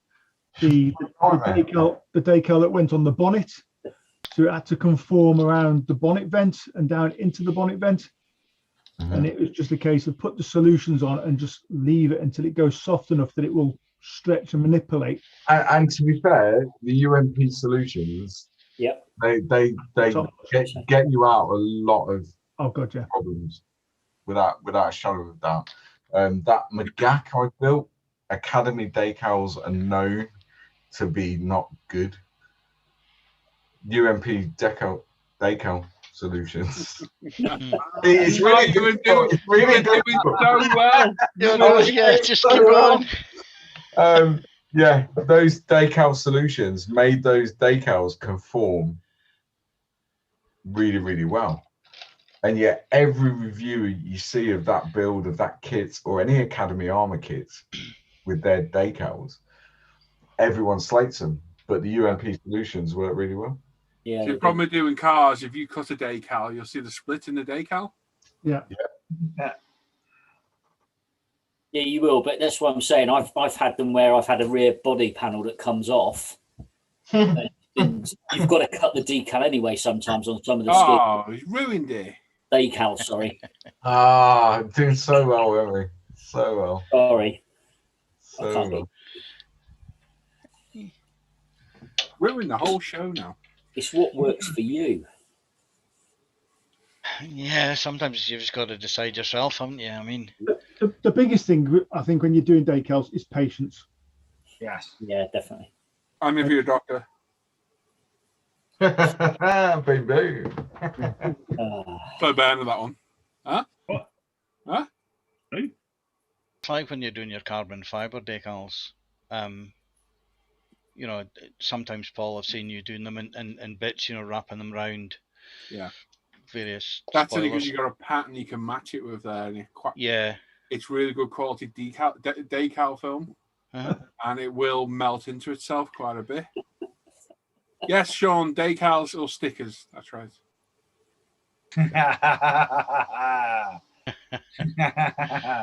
So there is. Buy an eggplane, you'll get stickers. Oh, Yeah, literally, you do. You have to get or a Gundam. decals. Gundam, you get That's both. all Gundams, yeah. Bandai. Bandai Star Wars, yeah, you get Star both. Wars ones, yeah. You get decals and stockers. Stockers, yeah. You get some nice stockers. Stickers. Oh dear. So a question for somebody who probably designs and manufactures, etc. These decal solutions. Daryl's second question asks, when's the best time to progress through normal, strong, and if needed, extra strong solution? What makes up your mind on which strength versus more coats of, say, normal strength stuff? Well, hit it with a coat of normal. Give it a few minutes. Hit it again. If it conforms into all the surface detail, job done. If it doesn't, progress on to the next strongest, and so on and so forth. Just brush it on. Don't let it pool. Let it do its job, and see if it softens the decal enough to conform. If it doesn't, use the next one up. Yeah, when But you my say a few advice minutes, would be, whatever you end up using to set it, I would normally put the next strength up on top, just very quickly. Brush it over, leave it for a few seconds, wipe it off, and then, yeah, conform it with that, just so you know it's definitely set. I've had far too many decals that look like they're set and they've not. Yeah. And the 2K gets underneath and lifts them. Which I think somebody had an issue with that the other week on ISM, if I remember right. Is that crayon, is it? I can't remember. Might have been, actually, yeah. The roof of his 306, I think, was it? Or 206? Yeah, somebody had a problem. So how long would you leave it before you sussed out whether to move on to the next? Few minutes, but some decals are funny. Decals are funny. Shunko take a lot longer to react to them. Yeah. Studio 27 carbon sets are notoriously a pain in the backside, literally. Set other decals set instantly. Other decals set without even any solution on it, and they'll set all by themselves. It's dependent on the decal. I just judge you by how it's set. If it goes into the panel lines and that, it's working. Yes, some of the aftermarket decals I get. You've got to hit it clear, definitely. Yeah. To get the hammers out. Yeah. So some of the aftermarket decals I have for the aircraft can be very, very thin. You know, you stick them in even room temperature water, and they're lifting off the backing paper pretty much right away. Therefore, you think when you're putting it down that it's going to be quite iffy, you know, quite delicate, if you like. So I just normally just hit it with the normal stuff, and as you say, leave it a few minutes and see from there. The more decaling you do, the more you get used to particular maker decals. Yeah. So I know the fact that very old Tamiya's will need more than likely the extra strong to finally get them in place. Yeah. Whereas the newer Tamiya's, non-cartograph, I can usually get away with the strong. Yeah. Cartograph will normally set with the normal, SK decals, normal, hobby design, normal, normally get them in place. It just varies manufacturer to manufacturer. Hasegawa's need strong. The more you do it, the more you'll know, because the decals tend to stay across. The most troublesome ones are Fujimi, which in my experience, absolutely nothing sets them in place. Even our solution struggles. They're just utterly crap decals. Shunko's, I developed that extra strong, especially for them. I think it even says on the bottle, if I remember right. It's developed for them. You've got to literally work those to get them to set. If you watch my decal solution video, you'll see me actually set some decals around the corner of a bumper, and it takes a lot of time and patience to do. I'll tell you what as well, Paul. A guy who is really good at printing his own decals, homemade stuff, Colin Fester, but he swears by the UMP solutions. Yeah. Because when you're printing your own, sometimes you do get that they're a little bit too thick, or you put a clear coat on too much. And he swears by the UMP solutions, and he does complete decal wraps of stuff. He does. And he always uses UMP solutions. Well, I must say my rivet Decals are getting down really well with the UMP solutions. What are you Decals? Yeah, Decals. You're saying it all wrong. It's decals. Decals, not Decals. My Decals just aren't sticking. Oh no, my decals crumpled and fell off. These do come from America, so I think they are Decals. Oh, well, yeah. Could be. Says it all. You're not a Jim. So it's just use your eye, just look at it. You'll see if they set or not. I've had decals that me and Tim tested a particular decal solution with that was awful. I literally put the decals down, put the solution on it, let it do its work, and literally pick the decal straight back off. Yeah. Useless stuff. Useless. Indeed. And yeah, printing your own decals you can, which is something I'm going to venture into.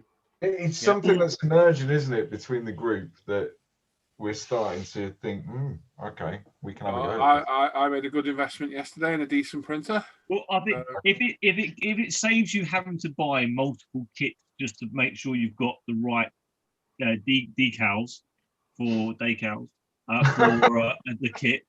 Decals. I'm going with my Decals. I think for maybe the way we're doing. I think I actually prefer Decals. Yeah, I quite like Decals. Hang on, that sounds wrong. No, I think we're going to stick with decals. I can get away with saying that more. I think what the problem is with the printing your own decals is I think, as Alan says, they're more of a backup. Yeah. Necessarily. If Alan had scanned those good smile decals, I don't think that would have come out quite as vibrant or as. I think you would have lost the colours, wouldn't you? You'd have lost the vibrancy and the clarity, wouldn't you, of the decal? And you need the colour match across the I'll be honest, they didn't come out too bad on the scans, to be fair. Yeah. But what about it's never going to be as good as the original, though. That's the thing. But I think the trick is if you're home printing decals, the trick is getting the artwork spot on. Yeah. That's and for that your monitor needs to be calibrated. Yeah. And again, going back to Colin, that used to be part of his job. So he knows exactly, like with Adobe and all that stuff, like it's second nature to him. Whereas if I tried to do it, again, going back to the whole 3D printing thing, I've got so much to learn to get the artwork right before I can print them. Yeah. And it's a balance, I've scoffed homemade decals for years. Not literally. Not why I'm this big. I don't eat decals. But I've kind of played them down. But Alan printed me some up for that Porsche. Yeah. Which I broke. Bought another one. Yeah. Not that I'm bitter about it, and I think I'll consider myself a complete knobhead for doing it. But anyway, and Alan printed me the black markings for it because it didn't come with them, and they worked really, really well. Really well. And it got my mind thinking. It absolutely can be done. I got a lot of decals under my bench here. a lot. You've probably got hundreds of pounds worth. Hundreds? I was being conservative because that's just elitism. Yeah, I think I've got about 1.5K worth of decals under it. It's about 110, 120 sets under there, I think. So they're a good backup, a good solution, you know, and there's going to be times where you want to do a different marking or whatever, and it's handy to do. Yeah. So it's something I'm going to be looking around with for the next few weeks. Absolutely. You see, again, with color calibration, you do get these books of swatches. You know, a bit like your paint rack at the B&Q. You know, you can pick and choose for any different color, tone, variation. But these things, I mean, I can't remember the little swatch things, but they have them. They have the RGB and the CMYK settings on them, so you can, by your eye, compare with an existing decal, find the exact match, and then you can type that match into Photoshop and say, right, fill that area with that color. And that's where, moving on to producing your own decals, it gets into the Photoshop area, So which is... I think I can see me investing in Photoshop in the near future. The biggest problem you've got printing your own decals at home is actually the printer is your biggest handicap, because to be able to print them properly, you need to be able to print on transparent paper. And to do that, you have to have really good quality printing that also prints in white. Because even on transparent paper, if I print a decal, on transparent paper, and it's maybe it's yellow, then the yellow can still look as if it's semi-transparent, whatever surface you put it on, because it hasn't got the quality on an inkjet or a home laser jet that you have on a high quality printer. Which is why you need the white decal paper. Well, if you do white at home, then you've got the opposite problem, Al. That if you have a white edge around the decal, so if you're doing a car number, for example, which is a white circle with a number 1 in it, then you've got to get it right, and then at least with that you can cut using a circle cutter, a roundel in effect. Where you've got a problem though on the white decal papers, if you've got something that's got white in it but doesn't have an edge, then you've got to really cut it carefully, and then that becomes another skill in its own right. So there's lots of pros and cons, but as Luke mentioned earlier, I mean, Fester's done some. If you go and look at his BMW Isetta video, he did a great scheme in West Ham bubbles, colours and all that on there, and laid down with UMP decal solutions, and it was absolutely brilliant. And if you can do that sort of stuff, you're great. It's when white comes into it that you start to have problems. Absolutely, which is why you need a dashed good printer. Oh yes, and you really need to be looking at some of the top. No, I wouldn't say top of the range, but some of the ones that the photographers use. Which have not only your couple of shades of ink. It's one where you have about 10 different shades of ink, so that you can print white. And it's that white printing you definitely need. I agree. And how much is a printer that prints in white though? Say again? Expensive. A decent printer that print white. You're talking over $1,000. Buku money. I ain't spending that to print a few decals off here and there. I was looking at one of the lasers that could print white as well, and you're looking up about 3.5 to 4K. The thing is, I'll stick with the one I bought yesterday. If you're clever, you can use a mixture of transparent papers and white papers. Exactly, and that's an what I inkjet plan on printer doing. at home, and just be really careful about it. And there's nothing to stop you printing something, that needs a bit of white in it. So if you've got a Ferrari logo or something like that, printing an outline of the shield or whatever you're trying to do, and then sticking another decal on top of it, so you've got a white. That's the way you would do it. That's the best way. I think for most people at home, at the moment it's not cost effective. No. Not to spend $3,000, but No. the printer not I now. got yesterday, I paid $264 for. Yeah. I think what was the print 5,600 by. Yeah, which will be a great printer. Yeah, and the scan was 2,000. 2,400 by 2,400. It's probably Yeah. the most we could find for a decent inkjet printer. I mean, Yeah. the printer I have, and obviously I don't print decals on it, but it costs probably anywhere between 30 and 40 quid for the printer. If you Yeah. shop around, it costs me more to buy the ink Yeah. to put in it. So when the ink runs out, I'll just buy a new printer. Yeah. And I know people in the chat will be going mental about the environment and all that stuff. But Why not? Sea Turtles are going to get that stuck up their nose. yeah, Yeah. I could have said that to a small child. Yeah. But, you know, Maybe, the spot model do a service, but that it is cheaper to buy a new printer with the ink in it than it Yes. is to replace the ink in the printer you've already got, which is absolutely crazy. Yeah, Yeah. but we're talking specialist stuff here, so. But you know, it's if you're spending $3,500-4,000 on a printer to print, you know, really good quality, whether that be photographs, decals, whatever it is it cost effective for the modeler? Probably not. Mine will get used for everything. We've currently got a black and white laser printer, which is basically a throwback from UMP for doing the post. And that's in the house, and Hannah's currently using that for James's work because every day he's getting 10 to 15 items printed off, worksheets, you know, things that need doing. So it'll get used every day for that. It get used all the time. Photos, And that's the thing. even as Alma said today, just scanning your instructions to get a template off it without wrecking instructions. Yeah. Simple things like that. It's useful.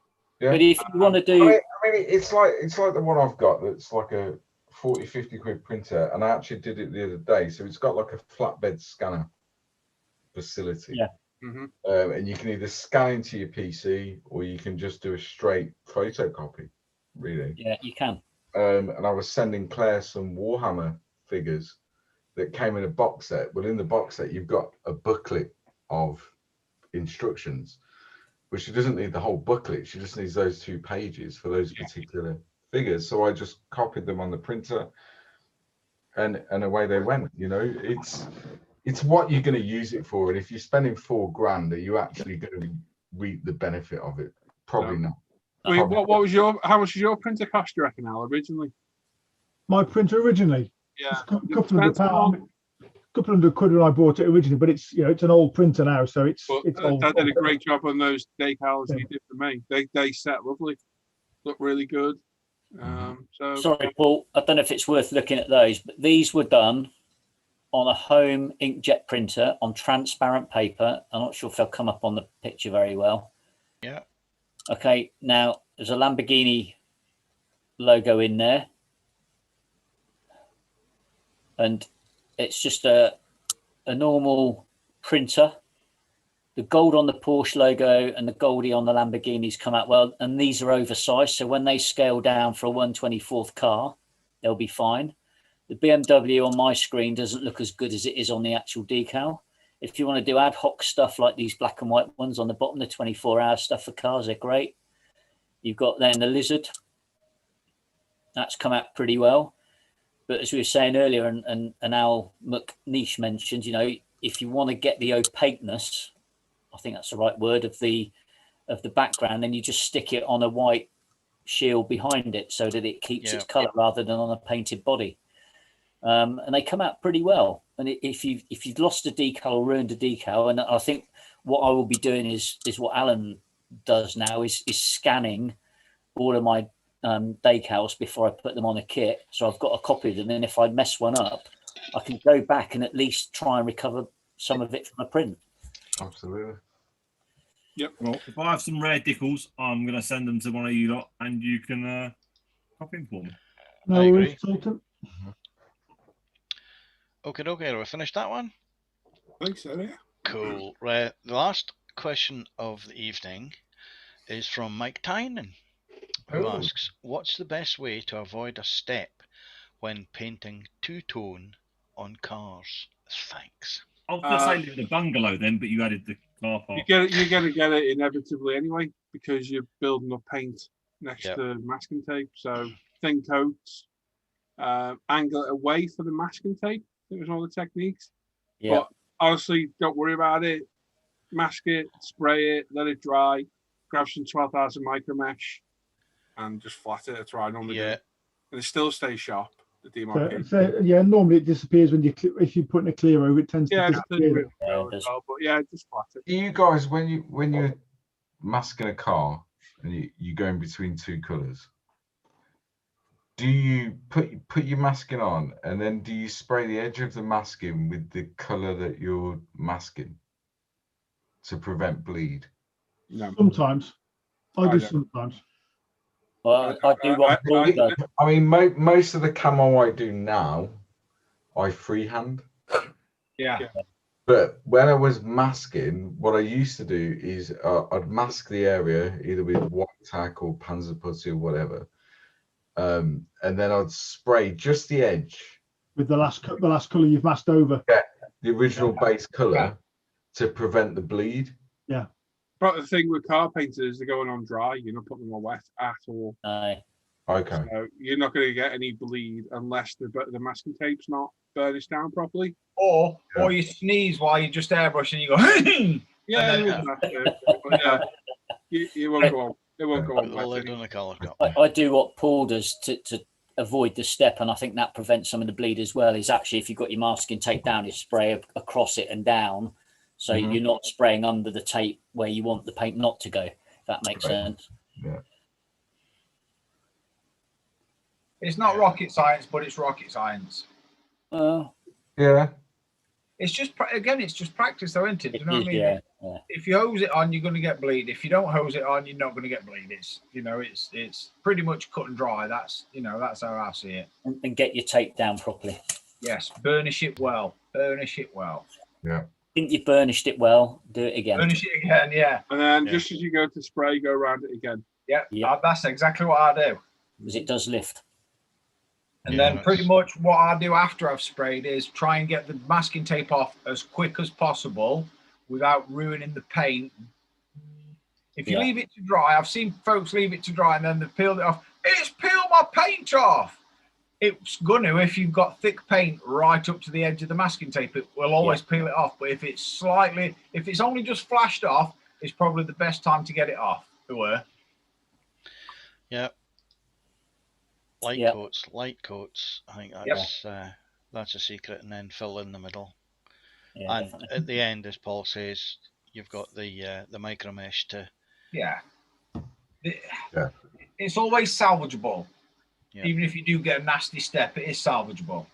Yeah. There's always one more thing you can do. There's always a fix. 90% of the time, yes. Got-free breakthrough is my favourite fix. If not, fire works really. Fire. Yeah. But not in the kitchen. How is that? Fire. What did you do with your last printer? I seem to remember a hangout where you threw that out the window. No, I didn't throw it in the window. I threw it up in the air, and gravity took care of the rest. and it went in bits and back to recycling. There you go. See, I was very, very conscious about that. So anyway, all right. Well, that's all the questions for this week. Yeah. There we go. Thank you very much. I'll get some more up on Monday. Oh. If you want. Well, then, we better do our giveaway, haven't we? I think. Yeah. So listen to these instructions very clearly. Are you ready, Alan, to do the number thingy with Bob? Yeah.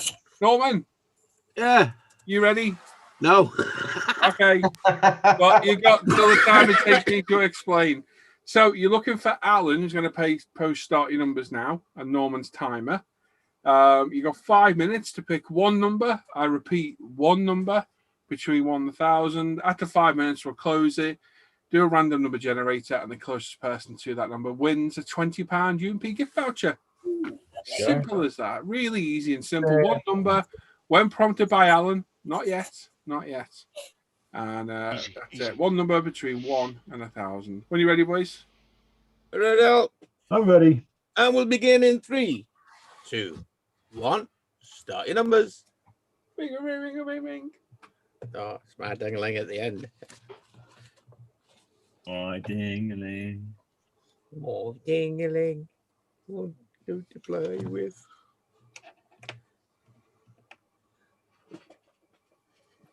Nobody wants to see your ding-a-ling. No, we haven't got magnifiers on. Follow me up the visor. So don't forget, we're live on Sunday for a few hours as well. Oh, indeed, Sunday morning. Sunday morning, 10 a.m. Come and join us. And Wednesday as well. I'll Here Sunday. have another Porsche video up on hopefully Tuesday-ish. All going well. I have the weekend off, so hopefully there'll be part 4 of the build series up and a couple of kit reviews going up as well. 4 minutes, folks. You got 4 minutes. I haven't done a kit review in ages. Terrible. I know. We haven't been buying any new kits, really, have you? Most of them have been of the older. Do you ever review that Jag? What Jag? The E-Type. No, I didn't. I forgot about that. I'm sure you'll have something to review by next week. I better not have. What you doing, Sam? Oh, Sam, what have you done? Again. Again. I'll take the blame of something, you know me. Not guilty, Your Honor. Bonkers. It's up to you to prove otherwise. Exactly, look. So, of course, make sure you go check out International Scale Model Facebook page and forum, upretail.com. Our Ultimate Apex is on there as we speak. It's for sale. The half gone, so you better hurry up. Not going to last long at all. If they're still there at the end of the week, I'll be very surprised next week. Check out my Paul ISM Facebook page, Instagram page as well as Luke's Black Rifle Model Works or Black Rifle Model Works on YouTube and Facebook, BRMW2021 on Instagram. There you go. And of course, check out the Live Bench page and the Alpha Hangout group. I think there's something else to add. Got what it was. Any of these links you can find in any non-live video. All the links are down below in there as well. I mentioned there'll be a post going up for the Land of the Rising Sun for the finished builds. Yeah, hopefully I'll remember this time. There'll be one going up for the German. Is it the German? No, not the German. What do we do first? The 2 minutes, folks. Rally. It is a rally group build yet. It'll be going up as well soon. Well, it'll be about a month. Still 3 weeks left on that, isn't there? Well, I might get it up, but just ready for when it finishes, maybe. No, it's not 3 weeks, is it? How long's left on that? It's only... Yeah, end of February. So, yeah. End of next week, basically. Yeah, it is, isn't it? Yeah. So I might post it up midweek. We'll see how it goes. Yeah. There we go. Andy Morris in the chat saying sausage. Yes, please. Red sauce. Do you ever sell that couch, Andy? What? How's the racing going as well? We're a common troll on live feeds to say you're here because someone told you there was a couch for sale. So we did it to Andy. The couch, nothing else. 1 minute, folks. You got 1 minute. Ray's in the chat. Hello, Ray. How you doing? All right. All right. All right. I love you too, Andy, mate. I love you, mate. That's not what you said about him 3 weeks ago. I know, but I was behind his back. Different. Yeah. Okay. Yeah, but he's no longer his partner now. Oops. He's still got it. How much is it, Andy? Isn't there a gaming computer for sale now as well? And a chair, and a steering wheel, and some pedals. Steering wheel, yeah. 30 seconds, folks. You got 30 seconds. Hardly used. That's almost Maybe a done, little isn't it? sweaty.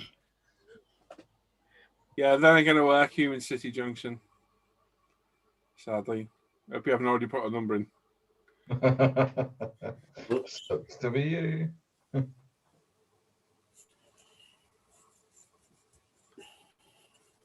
Almost ding-a-ling time, folks. In 3, 2, 1. Ding-a-ling-a-ling-a-ling. Oh, and Claire's done it again. Hey. And again, she shows out on mine. I don't know why it does that to me.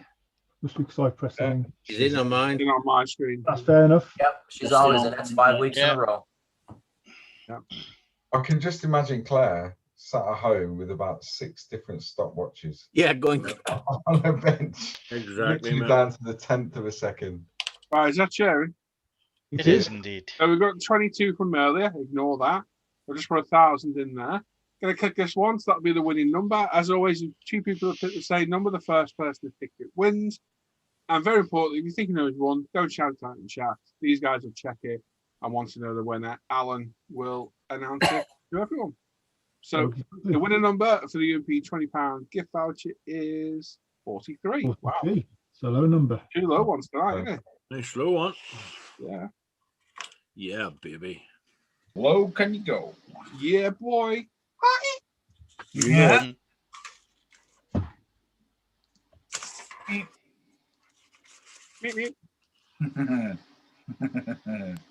If I said you had a beautiful body. Want to hold it against you? You don't want to know the rest of that song? There's an alternative. Absolutely not, Sam. Go on, Sam. Let's have a listen. No, you're all right. I've spent enough money this week without having to pay 150 quid in fines. Wowzers.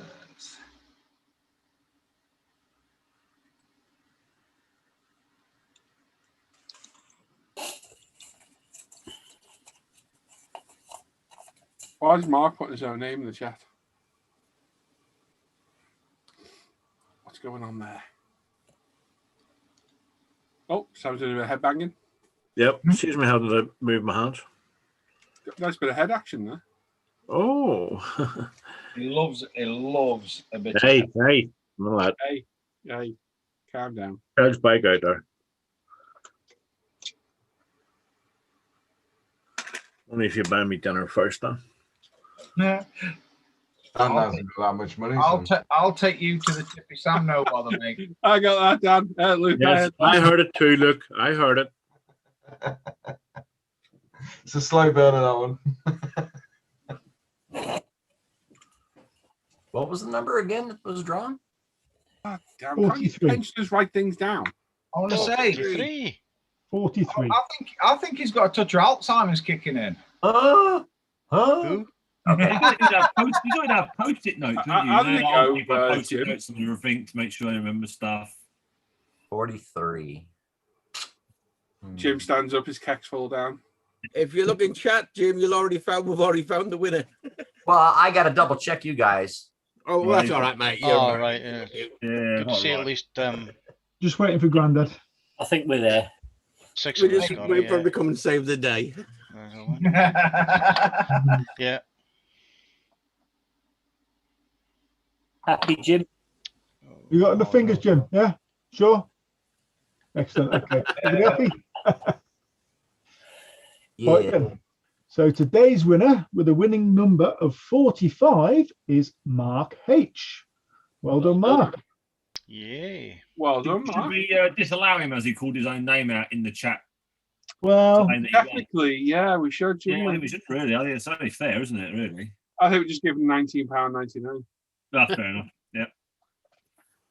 Yeah, well done, Mark. Congratulations, Postage mate. costs.